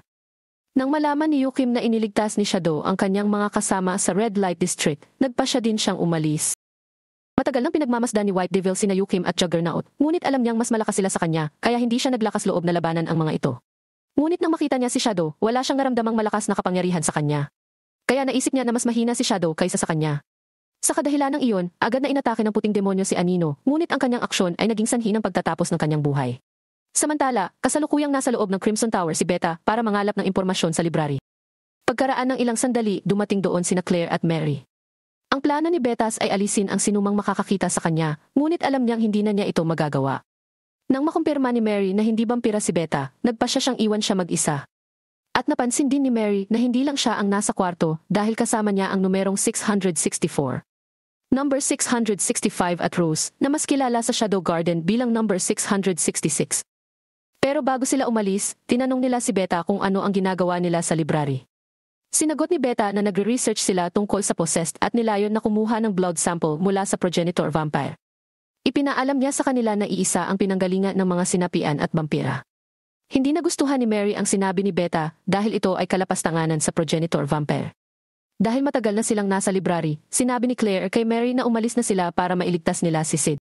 Nang marinig ito ni Rose, sinubukan niyang sumali sa usapan, ngunit mabilis siyang pinigilan ni Beta sa pagsasalita. Habang papaalis sila, tinanong ni Beta si Mary tungkol sa kanlungan. Nakaramdam siya ng inis. Napansin ito ni Claire, kaya nang makapatay sila ng vampirang nakasalubong nila, na-curious siya, kaya tinanong niya si Mary tungkol dito. Naramdaman ni Claire kanina na pumanig si Mary sa mga vampira. At sa kanlungang binanggit ni Beta, walang malinaw na sagot si Mary sa mga tanong ni Claire at bigla silang nakaramdam ng panginginig. May nakita silang Juggernaut sa di kalayuan na isa-isang inaalis ang mga vampira. Kasama rito ang mga kilalang-kilalang makapangyarihang mga vampira sa pulang-pulang tower. Matapos masaksihan kung gaano siya kalakas, nagpasya silang iwasan siya hanggat kaya nila. Ngunit napansin na sila ni Juggernaut. Kaya inatake niya si Claire na tinamaan ng malakas niyang suntok. Inatake din niya si Mary. Pagkatapos ay bumangon si Claire at nag-alala nang makita niya ang mga pinsalang dinanas ni Mary sa sitwasyong ito. Hindi na iwasan ni Mary na inumin ang dugo ni Claire. Isa rin pala siyang vampira at pagkatapos uminom ng dugo, nakakuha siya ng bagong lakas. Inatake niya ang Juggernaut, ngunit hindi pa rin ito sapat para talunin ang kalaban. Nang sasalakayin na sana ni Juggernaut si Claire, biglang dumating doon si Shadow para sipain siya palayo sa kanya. Umalis din agad si Shadow. Pagkatapos ay humingi ng tawad si Mary kay Claire sa pag-inom ng kanyang dugo. That was the moment when Mary talked about her past and the truth about the Blood Queen. Nagsimula siya noong mga panahong nag-aaway ang mga tao at vampira. Ngunit dahil gusto ng Blood Queen na manirahan kasama ng mga tao, nagpasya siyang ihinto ang pag-inom ng dugo. Sinundan siya ng iba pang mga vampira, dahilan para unti-unti silang nawalan ng kapangyarihan. Ngunit mayroon din itong mga kagiliw-giliw na epekto, tulad ng kakayahang ilantad ang kanilang mga sarili sa ilalim ng araw hanggang sa pulang buwan. Dumating. At nang ang reyna ng dugo ay nananabik sa dugo, ibinigay ito ni Crimson sa kanya. Iyon ay gumuho ang kanlungan na kanilang itinayo. At nakaligtas siya sa pag-inom ng dugong nagkalat sa sahig. Nang muli silang magkasama ni Elizabeth, nagpasya si Elizabeth na tunguhin ang kanyang puso. Ngunit pagkatapos ng insidenteng ito, bigla siyang inatake ni Crimson at kinuha nila ang katawan ni Elizabeth. Alam niyang gagamitin lang ni Crimson ang Blood Queen sa binabalak nito. Nang makuha ni Crimson ang puso ni Elizabeth, inilagay niya ito sa sakripisyo ng tao sa panahon ng ritual. Ngunit biglang dumating si Shadow at inatake ito, dahilan para maputol ang katawan nito. Nadismaya si Shadow dahil wala ang ultimate boss na hinahanap niya. Kaya nagpasya siyang hanapin ang taong iyon sa ibaba. Hindi niya alam na mabubuhay na pala ang kanyang hinahanap. Kaya naman pagdating ni na Mary at Claire doon ay agad na inatake ng Blood Queen si Claire. Pagkatapos ay hinila siya nito para kunin ang kanyang dugo. Mabilis na tumungo si Beta doon na nabawi nila si Claire. Nagtalaga si Beta ng numerong 664 para alagaan si Claire. At nagtulungan silang tatlo sa pakikipaglaban kay Elizabeth. Ngunit kahit anong malalakas na pag-atake ang ibinato nila sa kanya, hindi man lang nakaapekto iyon sa Blood Queen. Biglang dumating ang mga Juggernauts at sinuntok si Elizabeth, ngunit hindi rin ito umubra. Pagkatapos ay inatake sila ni Elizabeth at karamihan sa kanila ay nagtamo ng malubhang pinsala. Napansin ni Bada na sinisipsip din ni Elizabeth ang kanilang dugo para pagalingin ang sarili at lumakas din akmang aatake na naman siya. Ngunit nakontrol din ni Elizabeth ang dugo ng mga demonyo, dahilan upang maapektuhan nito ang inaalihan na tulad niya. Pati si Claire na damay dito.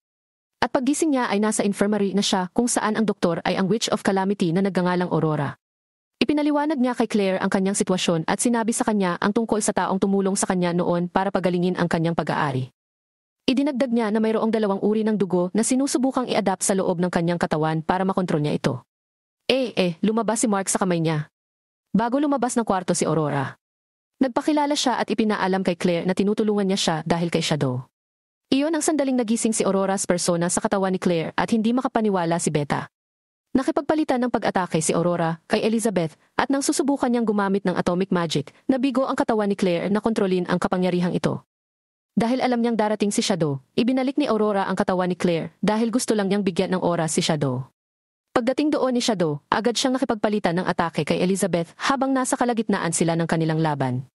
Ang mga gintong barya na kinuha ni Shadow kanina ay nakakalat sa lugar. Ayaw maubusan ni Shadow ang kanyang mga gintong barya, kaya nagpasya siyang lapitan si Elizabeth sa isang malapit na laban. Nagpatuloy sila sa pakikipagpalitan ng mga pag-atake gamit ang kanilang mga espada hanggang sa nagpasya si Shadow na gamitin ang recovery atomic. Para sa kadahilanang ito ang mga multo na nakakalat sa paligid ng lungsod ay bumalik sa normal. Nagawa ni Shadow na talunin si Elizabeth at nang masigurado ni Beta na ligtas si Claire ay umalis siya kasama ang kanyang mga kasama. Dinala ni Sid si Claire sa inn at hindi pa rin siya makapaniwala sa mga nangyari habang nakatingin sa marka sa kamay niya. Kinabukasan ay nagpasya silang bumalik sa Midgar at gayon din sina Skell, si Goldie at Quintin na nagpapasalamat pa rin na nabuhay sa kanilang paglalakbay. Sinabi sa kanya ni Claire na gusto niyang malaman kung anong uri ng kapangyarihan ang mayroon siya sa kanyang kamay. Isang gabi sumakay ng tren si Sid at agad na nagpalit ng anyo bilang anino. Inimbitahan pala siya ni Yukim dahil gusto nitong makipag-alyansa sa kanya. Sa kabilang banda, hinarang ng grupo ng mga lalaki ang tren kung saan nagkarga ang kumpanya ng Mitsugoshi ng kanilang mga produkto. Ayon sa kanila, nais ng kanilang amo na nagngangalang Garter na pigilan ang patuloy na tagumpay ng kumpanyang Mitsugoshi. Hindi nila alam na miyembro pala ng Shadow Garden ang mga babaeng nasa harapan nila. Tapos nagulat sila nang makita si Alpha sa bubong ng tren. Sa oras na napagtanto nila kung sino ang kanilang kinakalaban ay huli na at lahat sila ay natalo ng mga miyembro ng Shadow Garden. Alam ni Alpha na magsisimulang magpakita ang mga tao mula sa underworld na konektado sa kulto ng mga demonyo. At tiyak na magsisimula na ang labanan. Kinabukasan, habang kausap ni Sid sina Skell at Pooh ay napansin niyang parang dumarami ang mga taong nakasuot ng formal suit. Naisip niya na baka dahil sa mga natutunan nila sa kanya. Sa gabi ay muli niyang nakilala si Yukim hindi bilang anino, kundi bilang si John Smith na isang super elite secret agent.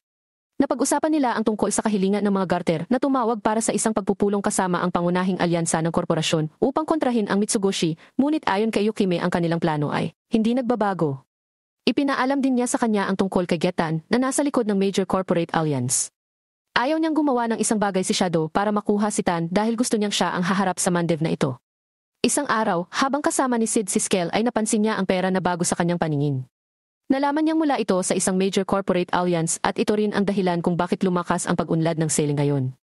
Nang ipakita ni Pa ang pera na ginagamit nila bago nalaman ni Sid na galing pala sa Mitsubishi Bank iyon, nang malaman niyang nakapagtayo na ng bangko si Alpha, ay bigla niyang naalala ang mga sinasabi niya sa kanila noong bata pa sila. Ilang sandali pa ay napansin niya ang pagkakaiba ng dalawang papel na papel. Ang pera ng Mitsugoshi ay may iba't ibang kulay, habang ang pera ng AV ay tila isang photocopy. Dahil dito, nakaisip siya ng plano. Kaya agad siyang umalis doon dala ang pera ni Po. Kinagabihan, kinausap niyang muli si Yukim para sabihin dito ang planong nasa isip niya at tinawag itong credit creation. Ipinakita niya kay Yukim ang dalawang papel na papel at agad niyang napansin na ang pera ng AV ay mas madaling pekin. Bagamat inaakala niyang madaling matunton ng mga otoridad ang taong magpapakalat ng peking pera, naghinala rin siya na maaaring ito ay plano ni Anino sa lahat ng panahon. At kung malalaman ng mga tao na ang pera na hawak nila ay posibleng peke, ito ay magdudulot sa kanila ng panik. Hindi ito inaasahan ni Shadow mula sa kanya. Habang si Yukim naman ay kinikilig dahil akala niya sinusubok siya ni Shadow.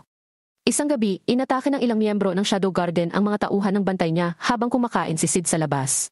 Akala niya ay nagbibigay siya ng pagkain sa isang aso, pero si Delta pala ang gustong humingi ng pagkain sa kanya. Pagkatapos nilang kumain, nalaman ni Sid na inuutusan ni Alpha si Delta na paalisin ang mga bandido. Dahil nabanggit din niya na gusto niya ang ginagawa niya, pinilit siya ni Delta na sumama sa kanya.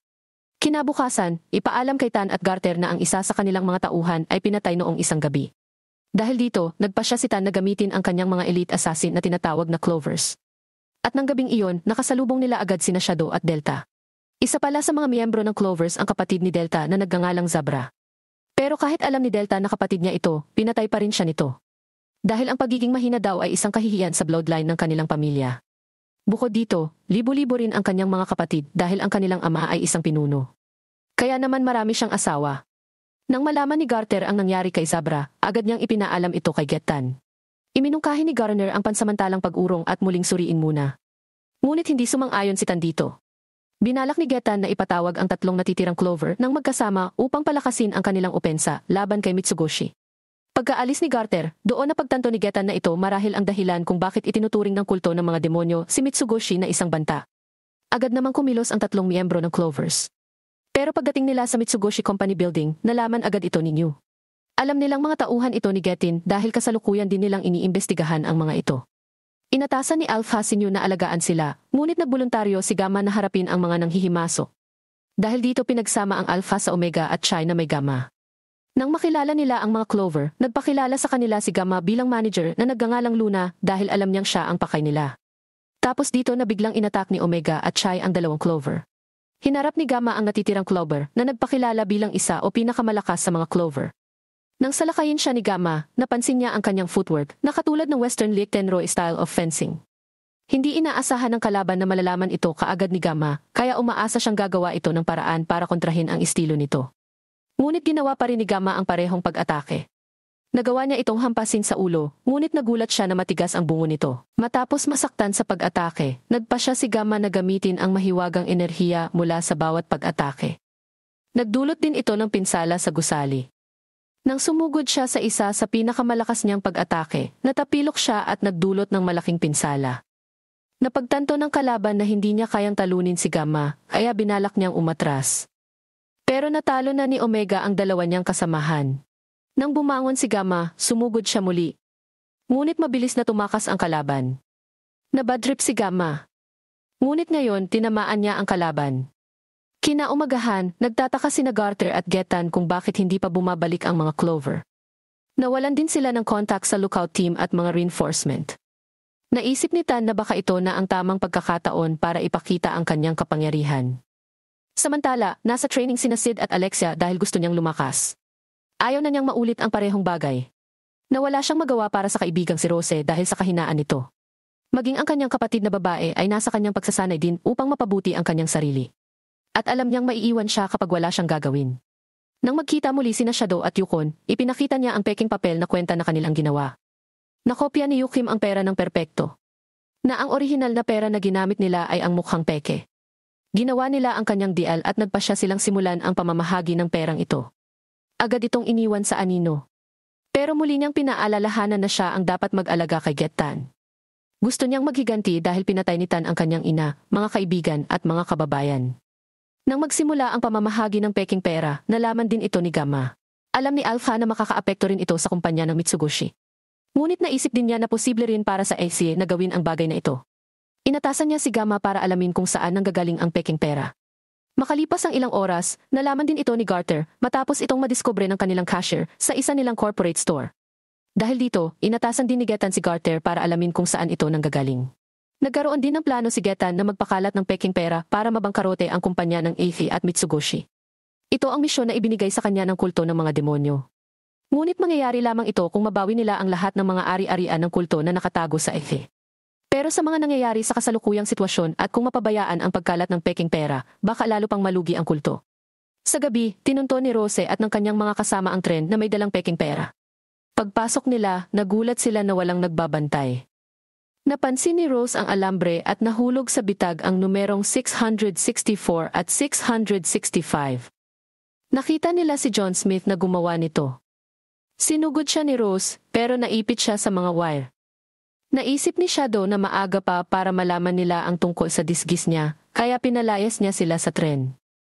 Susubukan ni Rose habulin ang tren, pero pinigilan siya ng numerong 664. Magkaroon ng maayos na plano at baka mahulog ulit sila sa bitag.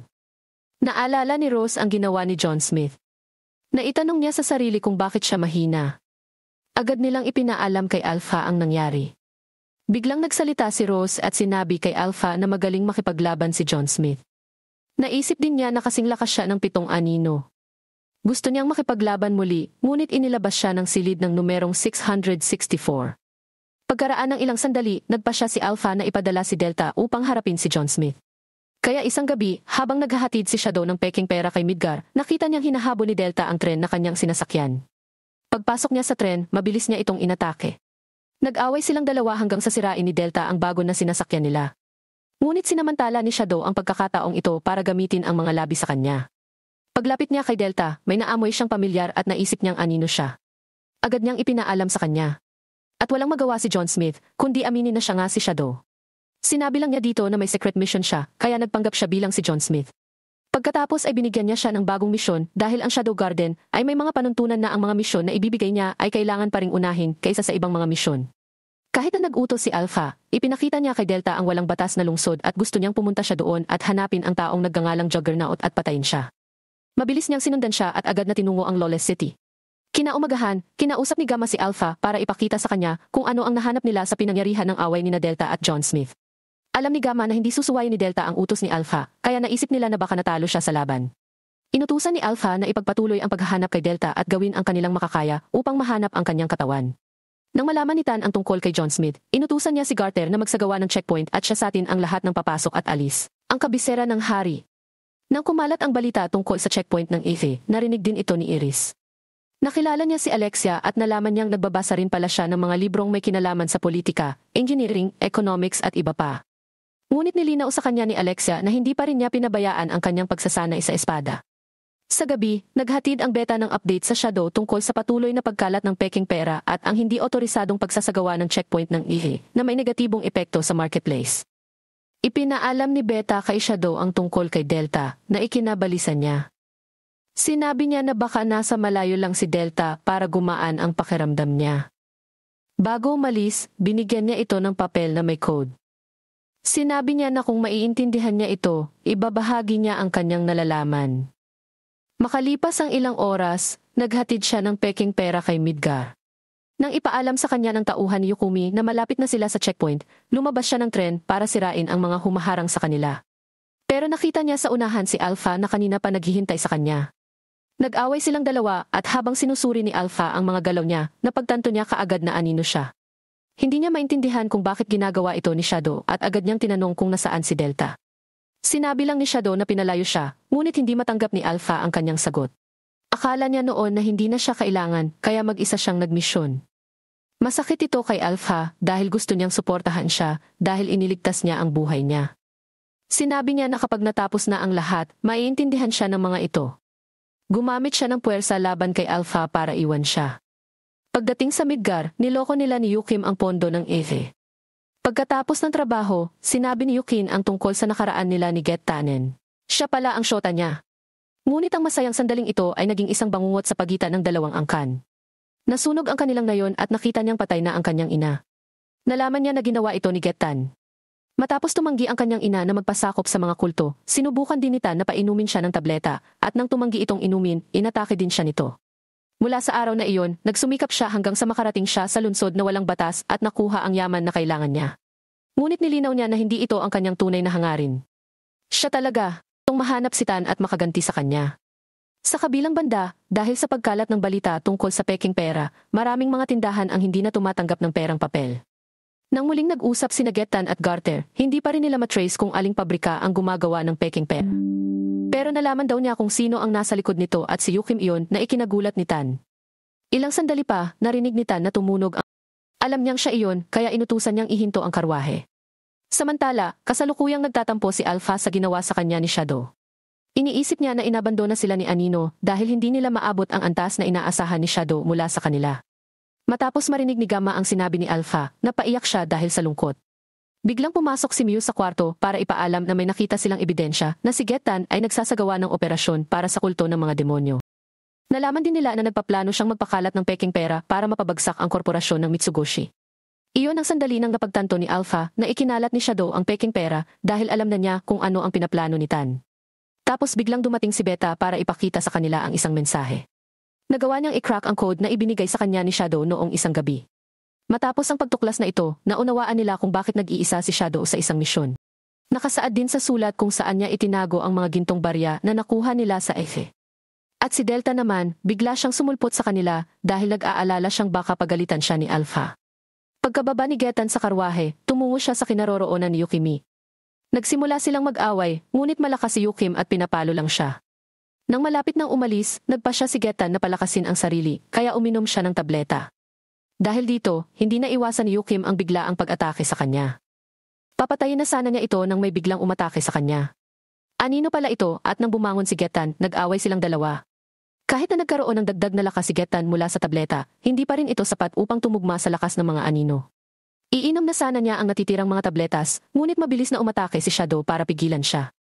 Sinuntok siya ni Shadow hanggang sa maalala niya na baka si Shadow din ang taong umatake sa kanya no. Nagdulot iyon ng pagkawala ng kanyang paningin. Matapos siyang bubugin ni Shadow, nilapitan niya si Yukon para gamutin ang sugat nito. Habang pinagaling niya siya, naalala mo ang araw na pinagaling din ng isang lalaki ang kanyang sugat na dinanas niya ilang taon na ang nakararaan. Nang salakayin siya ni Getan, naramdaman niyang si Shadow din ang taong iyon, kaya nagpasalamat siya sa pagligtas sa kanya. Samantala, inaresto ni Iris si Garter matapos ang kanyang ginawa sa kaharian ng Midgar. Nang bumalik si Yukim sa lugar kung saan nila inimbak ang mga gintong barya, wala na ito doon. Biglang sumulpot sa kanila si Alpha. Kaya nalaman nilang ang grupo ni Alpha ang kumuha ng mga gintong barya. Nagbigay siya ng sulat kay Yukim na pinaniniwalaan nilang sulat ni Getin. Iyon din ang sandaling sinabi sa kanila ni Alpha kung sino sila at kung ano ang kanilang layunin. Inalok kanya na ipagpatuloy ang alyansa sa kanila at labanan ang kulto ng mga demonyo.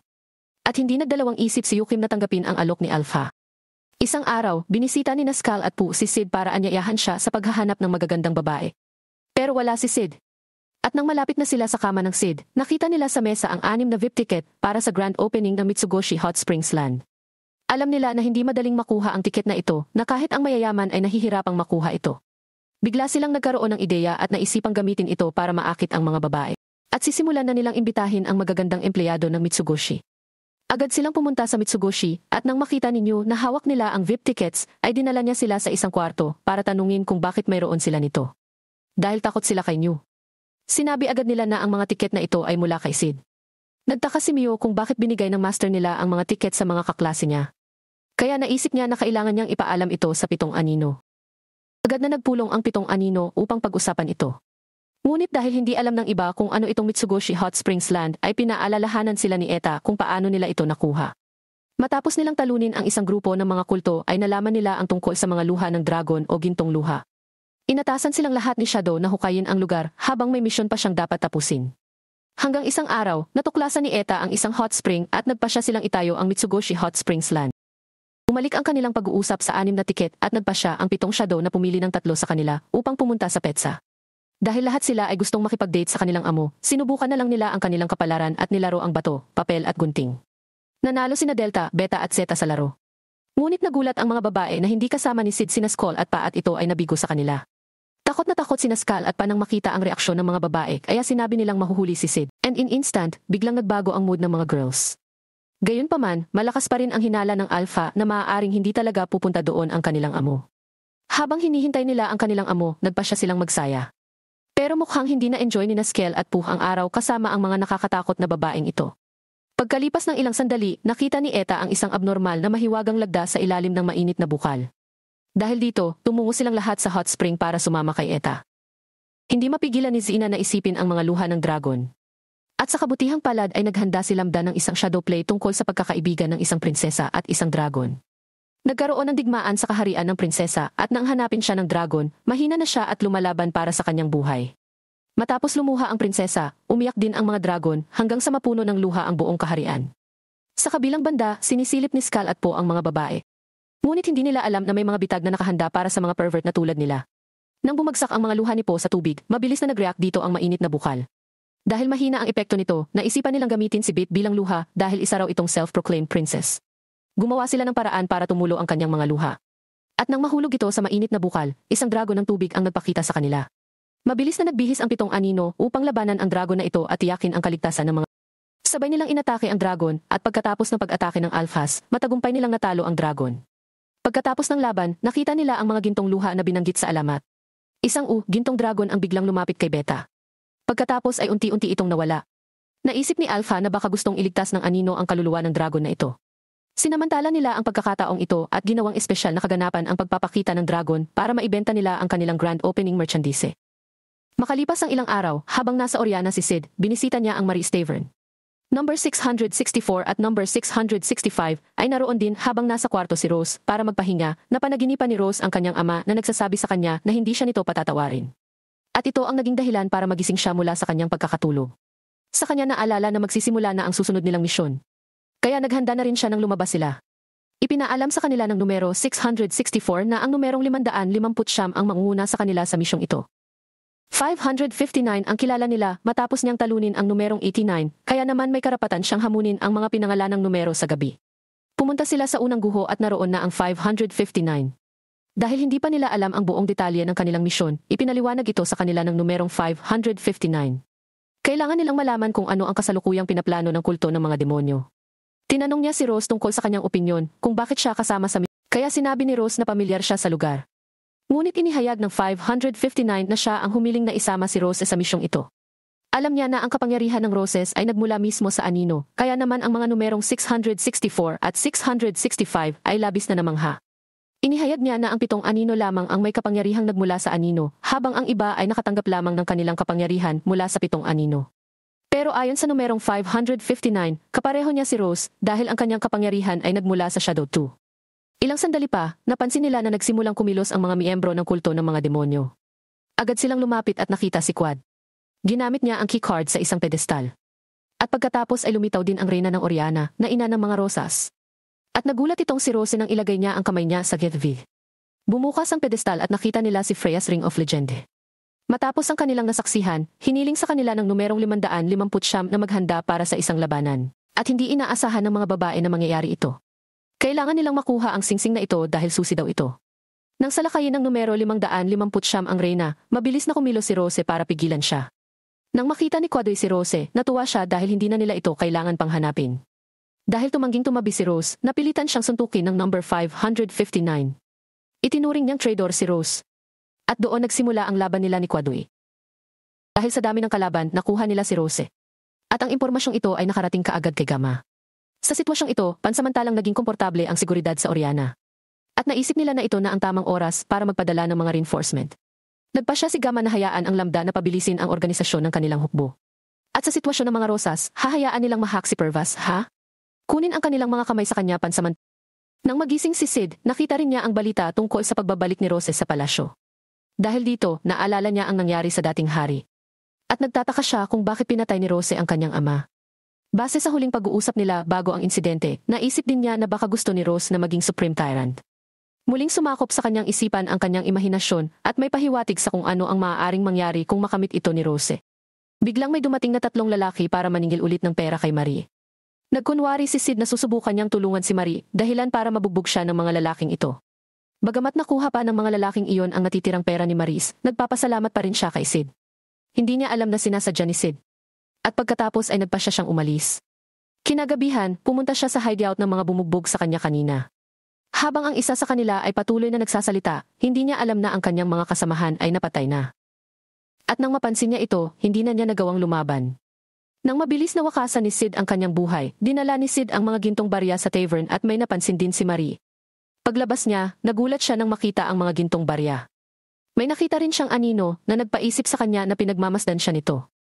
Lumipas ang 3 araw at gabi, ngunit ang bilang na 550 ay lumalaban pa rin sa grupo ni Quadoy. Hindi makapaniwala si Elsie na naalis niya ang unang grupo na kasama niya. Pero dahil nanghihina na siya, nagawa siyang saktan ni Quadoy. Papatayin na sana siya nang mapansin niya ang Shadow sa itaas ng langit. Binigyan siya ni Shadow ng lakas para talunin niya si Quadoy sa isang atake lang. Hindi makapaniwala si number 664 at number 665 kung paano mabilis na gumaling ang mga pinsalang natamo nila.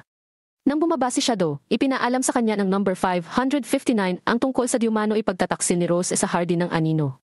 Hindi ito sinang-ayunan ng number 664 dahil alam nilang ginawa lang ito ni Rose dahil nandoon ang kanyang ina. Habang ang numero 550 ay patuloy na nagsasalita, ang isang pahayagan ay nahulog sa anino at nakasaad na si Rose ay ikakasal sa Pervas at hindi ito matanggap ni Shadow dahil walang kabuluhan ang ginawa ni Rose sa kanyang ama at hindi matutupad ang inaasahan niya noong isang araw. Napagpasyahan niyang puntahan niya si Rose dahil gusto niyang mamuno ito sa kaharian ng Oriana. Kinaumagahan, inihatid ng Lambda ang kanilang mga reinforcement. Nakilala sila ni Omega at Chi at napag-usapan din nila ang tungkol kay Rose bilang isang instructor. Hindi matanggap ni Lambda ang ginawa ni Rose, bagamat gusto niyang siya ang magpaparusa kay Rose. Sinabihan siya ni Omega na imposible dahil kahit ang 7 anino ay hindi pinahintulutan na gawin ito. Kaya agad niyang naisip na kay anino na lang ang bahala dito. Nag-aalala siya dahil alam niyang walang awa si Shadow pagdating sa mga sumasalungat sa Shadow Garden na ito. Habang naglalakad si Sid at iniisip ang sasabihin niya kay Rose, nakita siya ni Epsilon. Inimbitahan pala siyang maglaro sa harap ni Pervazha. At sakto sa oras ang itsura niya dahil nakapasok si Sid sa Royal Palace ng walang kahirap-hirap. Ipinaalam din niya sa kanya na may iba pang miyembro na nasa loob na para magbantay sa lugar. Nakita rin sila ni Pervazha at lumapit siya para batiin si Epsilon na kilala nila bilang Shiro. Nang mapansin ni Pervazha si Sid, ipinakilala siya ni Epsilon bilang kanyang estudyante. Ngunit sinabi ni Pervaz na hindi nila papasukin ang ibang tao sa palasyo kahit na ito ay kasama ng kanilang inimbitahan. Pero maaari raw nilang hayaan si Sid kung ipapakita niya ang kanyang talento sa pagtugtog ng piano. Natuwa naman si Sid dito at agad na sinunod ang gusto ni Pervaz at nang magsimula siyang tumugtog ng piano, may isang katulong na labis na namangha sa kanyang musika. Napatulala din ang mga tao sa kanyang talento. Kaya sinamantala ni Sid ang pagkakataong ito para nakawin ang mga hiyas ng mga maharlika. Pagkatapos niyang maglaro para sa kanila, tinanong ni Pervaz at ang kanyang pangalan, ngunit ayon kay Epsilon, ipapakilala siya nito ng formal kung natapos niya ang kanyang pag-apprentice. Ginamit ni Sid ang kanyang kapangyarihan upang mahanap ang singsing at nang matrace niya ang lokasyon nito, mabilis niya itong kinuha. Makalipas ang ilang minuto, sinabi niya kay Epsilon na maglilibot siya sa palasyo. Biglang dumating ang katulong na kanina pa nakabantay sa kanya na nagngangalang Margaret at nagboluntaryong i-guide siya sa paligid. Pumayag naman si Sid dahil mapilit si Margaret at nalaman niyang kasalukuyan din niyang pinaglilingkuran si Rose. Habang naglalakad sila sa labas, may isang sundalo na galit kay Siddhartha. Sinubukan niyang itanong kay Margaret ang kasalukuyang kinaroroonan ni Rose. Noong una ay tumanggi siyang magsalita tungkol dito, ngunit hindi nagtagal ay ipinaalam din sa kanya ni Margaret ang eksaktong lokasyon niya. Nang iwan siya ni Sid, sinalubong siya ng sundalong kanina pa nakamasid sa kanila. Naiinggit pala ito sa kanya dahil gusto niya si Margaret. Habang abala siya sa pakikipag-usap tungkol sa kanya ni Margaret, iniwan siya ni Sid. Pagkatapos, makalipas ang ilang minuto, nakarating na siya sa kwarto ni Roses. Sa sobrang tuwa ni Rose ay agad niya itong niyakap. Napag-usapan nila ang tungkol sa kanyang desisyon na magpakasal sa Pervaz at kahit anong sabihin ni Sid para magbago ang isip ni Roses, hindi pa rin niya ito nakumbinsi. Ang isa sa mga bodyguard ng Rosas ay nagulat kay Pervaz at na narinig niya ang isa pang boses sa silid ng mga Rosas. Sa mabigat na puso, sinabi ni Rose kay Sid na kalimutan siya at ito lang ang hiling niya. Kaya nang dumating si Pervaz sa kwarto niya, umalis na si Sid. Napilitan pala si Rose na pakasalan si Pervaz dahil pinagbantaan siya nito sa kanyang ina. Walang ideya si Pervaz na nasa balcony lang si Sid at narinig niya ang kanilang pag-uusap. Kinagabihan, kinausap ni Epsilon ang bilang na 550 matapos ang kanilang nabigong misyon. Ngunit inamin niyang hindi number 559 ang kasalanan dahil pinili ng 7 anino na huwag ipaalam kay Rose ang tungkol sa kanyang ina. Sinabi rin sa kanya ni Epsilon na nagkita na sina Anino at Rose at hindi niya ito pinarusahan. May kutob siyang may ibang dahilan ang anino at gusto niyang itago ito sa sarili niya. At ang kanilang kasalukuyang problema ay ang pagnanais ng mga kaaway na gamitin ang singsing. At kung totoo ang alamat, magdudulot ito ng malaking pinsala kay Oriana. Pagkatapos maligo ni Sid ay agad siyang inasikaso ng mga babae. Ipinaalam din niya sa kanila na mukhang nalutas na niya ang kanilang problema. Matapos marinig ang mabuting balita, lalo silang namangha sa kanya. Sa kabilang banda, nakausap ni Purvaz ang kanyang amo na nagngangalang Mordred, na isa sa mga Knight of Rounds. Humingi siya ng update sa progress ng kanilang plano at tungkol sa Black Rose. Alam nilang kumikilos na ang Shadow Garden. Gustong mahanap si Tan at makaganti sa kanya. Sa kabilang banda, dahil sa pagkalat ng balita tungkol sa peking pera, kaya pinaalalahanan ni Mordred ang Purvaz hat tungkol dito. Idinagdag niya na kung makumpleto ni Purvaz hat ang kanilang plano, ginagarantiyahan niya ang isang upuan sa Knights of Rounds para sa kanya. Kampante si Purvaz hat na kaya niyang kontrolin ang lahat dahil nasa kanya ang singsing. Kinabukasan, matapos tumugtog ng piano si Sid para sa mga bisita, sinimulan niyang hanapin ang reyna. Gusto niyang magkaroon ng ebidensya na maipapakita niya kay Rose. Makalipas ang ilang minuto, nahuli niya itong nakikipaglandian kay Purv sa kwarto niya. Kaya't sa agabi ay binisita niya si Rose's shadow. At ito ang naging dahilan ng kanyang pag-iisip na paparusahan siya nito. Hiniling niya sa kanya na sumama sa kanya. Sa silid kung saan nakita niya si Purvaz hat at ang reyna kanina, hindi makapaniwala si Rose sa kanyang nakita. Na kahit ang tiyan niya ay hindi na kinaya. Iyon ang sandaling napagtanto niya na ang kanyang ina ay isang taksil. Sa sobrang pagkadismaya ni Rose sa kanyang ina ay bigla itong nawalan ng malay. Pagising siya, ay labis siyang nalungkot sa nangyari sa kanilang mga sundalo at sa kanyang ama. Maya-maya, lumabas siya ng kwarto niya at nakita niya si Sid na tumutugtog ng piano sa balcony. Matapos ang natuklasan niya kanina ay naisipan niyang pumunta sa malayong lugar kasama si Sid dahil sa kabila ng nangyari sa kanya ay nanatili pa rin itong nasa tabi niya. Pero may sinabi siya sa kanya para buksan niya ang mga mata niya sa mas mahahalagang bagay. Tapos bigla siyang nawala. Ngunit iniwan niya ang singsing na nakuha niya mula sa Purvaz hat nang kunin ni Rose ang singsing, ito ay nagkaroon siya ng lakas ng loob na sundin ang talagang gusto niya para sa kaharian ng Oriana. Dumating na ang araw ng kasal, ngunit maraming tao ang nagtipon sa labas ng palasyo upang magprotesta dahil sa galit sa ginawa ni Rose sa dating hari. Ilang minuto bago magsimula ang kasal, muling sinuri ni Purvaz ang singsing. Ngunit laking gulat niya na wala na ito sa kahon. Dahil dito, nataranta siya at para hindi mapansin ng iba na nawala ang singsing. Naisip niyang gagawa siya ng paraan para ipagpaliban muna ang kasal. Ngunit nagsimula ang kasalan at nagkunya si Purvaz hat at nagpanggap na hinahanap niya ang singsing. At nang tanungin ng pari si Rose kung gusto niyang tanggapin si Purv bilang asawa, tumanggi siyang maging asawa nito. Sinamantala ni Rose ang pagkakataong ito para akusahan si Purv bilang siya ang may kasalanan sa pagmamanipula sa kanyang ama. Pagkatapos ay ipinakita rin ito sa kanya ang singsing. At nang maisuot niya ito, nagulat siya sa lumabas. Naglalaman pala ito ng mensahe mula sa dating hari. Ngunit laking gulat matapos niyang malaman na may kumikilos para pabagsakin siya. Gulat niya na wala na ito sa nasa likod nito. Dahil dito, alam din niyang siya at para hindi mapansin ng iba na nawala ang singsing. Nais niyang ipagkaloob kay Rose ang pamuno ni Oriana at inutusan ang kanyang mga nasasakupan na suportahan ang kanyang anak na babae. At nagpanggap na hinahanap niya ang record na video, sinubukan ni Purv Ashat na ipagtanggol ang sarili, gusto niyang tanggapin si Purv bilang asawa. Tumanggi siyang maging asawa nito. Arestuhin na sana ni Rose si Purv Ashat nang biglang may umatake at pumatay sa kanya, kasama na ang reyna. Ito pala ay ginawa ni Mordred na nagbalak kayo bilang pari. Inihayag niya na gumamit lang siya ng Purvaz hat at ang reyna sa kanyang mga plano. At ang tanging gusto niya lang ay isuot ni Rose ang singsing para mabuksan niya ang portal. Nang magbukas itong tinatawag na portal, naglabas ito ng napakalakas na puwersa. Ito ang Black Rose, kung saan lumabas dito ang dakilang pinuno ng ika-4 na kaharian na tinatawag na Ragnarok. Sinalakay nito ang mga tao sa labas ng palasyo. Kaya kumilos si Shadow upang gumanti sa nilalang na ito, ngunit pinadala nito ang mga alagad nito. Kaya sa sitwasyong iyon, ang ibang mga miyembro ng Shadow Garden na naroon na ay nagsimulang maglantad. Matapos muling buuin ang kamay ni Ragnarok, inutusan nito ang kanyang mga alagad na salakayin ang mga tao. Pinaalis ni Shadow si Rose dahil alam niyang may iba pa itong dapat gawin. Pagkatapos ay hinarap niya si Ragnarok at hinayaan si Epsilon at Beta na alagaan si Mordred. Agad na ipinakita ni Mordred ang lakas ng kanyang espada, kaya naman binansagan siyang Knight Beyond Men. Pero hindi nagpatinag ang mga babae dahil alam nilang artifact lang ang espadang ginagamit niya at maging ang armor na suot niya. Sa galit ni Mordred, muli niya itong inatake, ngunit hinarangan lang ito ni Epsilon, kasama ang iba pang miyembro ng Shadow Garden. Nakipaglaban si Rose sa mga alagad ng Ragnarok upang iligtas ang kanyang mga nasasakupan. Nakilala niya si Margaret, kaya inutusan niya itong buksan ang bodega sa ilalim ng harden at hayaang magtago ang mga residente para sa kanilang kaligtasan. Pagkatapos ay pumunta siya sa kanyang mga sundalo para ipaalam sa kanila ang kanyang planong iligtas ang mga biktima. Makalipas ang ilang saglit, nagulat siya ng ibato sa harapan niya si Mordred. Dahil mas makapangyarihan sina Epsilon at Beta, binugbog lang siya. Nang tumayo si Mordred, nagsimula silang magtanong sa kanya tungkol sa itim na rosas, mga mahiwagang hayop at kulto ng mga demonyo. Ayaw magsalita ni Mordred, ngunit nag-isip sila ng paraan para sabihin niya ang totoo dahil naniniwala siyang wawakasan silang lahat ng Ragnarok. Ininsulto lang ng mga babae ang nilalang na ito. Ngunit tiwala si Mordred sa lakas ni Ragnarok, kaya napilitan siyang magsalita. Nagsimula siyang magpaliwanag tungkol sa iba pang mga sukat na tinatawag nilang mga kaharian. Ang mga mundong ito ay pinaninirahan ng mga halimaw na nagtataglay ng matinding mahiwagang kapangyarihan. Ang mga kaharian ay umiikot sa isang sentro, at ang mundo ng mga tao ay isa rin sa mga umiikot dito. Inamin niya na hindi pa nila matukoy kung ano ang nasa center dahil inoobserbahan pa nila ito. Ngunit ang mas malaking problema ay ang mga umiikot sa paligid nito. At kapag nagkataon silang dalawa ay magkakaugnay na sila sa isa't isa. Isang halimbawa nito ay ang nangyari sa kanilang mundo milyon-milyong taon na ang nakalilipas. Nalaman nila na noong unang panahon, wala talagang magic sa kanilang mundo. Ito ay lumitaw lamang nang bumangga ang kanilang mundo sa isang kaharian. At malaki ang posibilidad na doon nagmula ang magic. Ngunit may posibilidad din na maging ang mga tao ay mula rin sa kaharian na ito. At tungkol sa demonyo, nabuo ito sa kanilang mundo.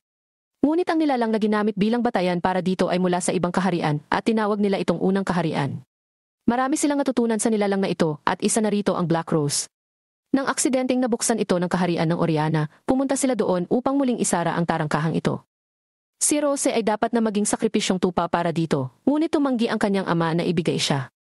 Biglang may nahulog kay Mordred at kamay pala ni Ragnarok. Nang tumingala sila, nakita nila ang huling pag-atake ni Shadow sa Ragnarok. Number 559 ang pumunta doon para ipaalam kay Beta na natalo na nila ang mga kalaban. Biglang bumangon si Mordred para lapitan ang naputol na kamay ni Ragnarok at saka pinasok ang ulo nito. Pagkatapos ng kanyang ginawa, nag-anyong halimaw siya, ngunit tinawag lang ito ni Shadow na isang depekto. Sa galit ni Mordred, inatake niya si Shadow at doon nagsimula ang kanilang laban. Pero pinaglaruan lang siya ni Shadow hanggang sa mabugbog siya. Para sa huling pag-atake ni Shadow, ginamit niya ang isa sa kanyang pinakamalakas na atomic na nagdulot ng maliwanag na umabot sa Midgar at nakita ito ng lahat. Nang mamatay ang ilaw, tanging si Shadow ang nakita ng mga babae. Pero may biglang sumulpot sa likod niya. Nang hawakan niya ito ay bigla siyang sinipsip nito at kasabay nito ang pagkawasak ng singsing. Ipinakita nito ang kalagayan ng mundo kung saan nagmula ang Kajinu o Anino. Nagkaroon ng kaguluhan doon at si Aikane ay isa sa mga kinikilalang bayani sa mundong ito. Muling naisip ni Aikane si Kajinu dahil sa tuwing titingin siya sa buwan, ay naaalala siya mula rito. Susubukan niyang iligtas ang iba pa niyang mga kaibigan, ngunit walang naiwan. Nang pabalik na siya sa kanilang base, bigla siyang inatake ng dalawang lalaki na dinukot siya bago siya dinala sa isang abandonadong gusali. At dito niya nalaman na may gustong pumatay sa kanya. Lumapit sa kanya ang isang lalaki para sakalin, ngunit napatigil siya nang may marinig sila. Biglang nawasak ang buong gusali at ginawa ito ng anino. Sana magustuhan nyo at bigyan nyo ng thumbs up. Mangyaring mag-subscribe sa aking channel upang hindi mo makaligtaan ang mga bagong na-upload na video. Salamat sa panonood.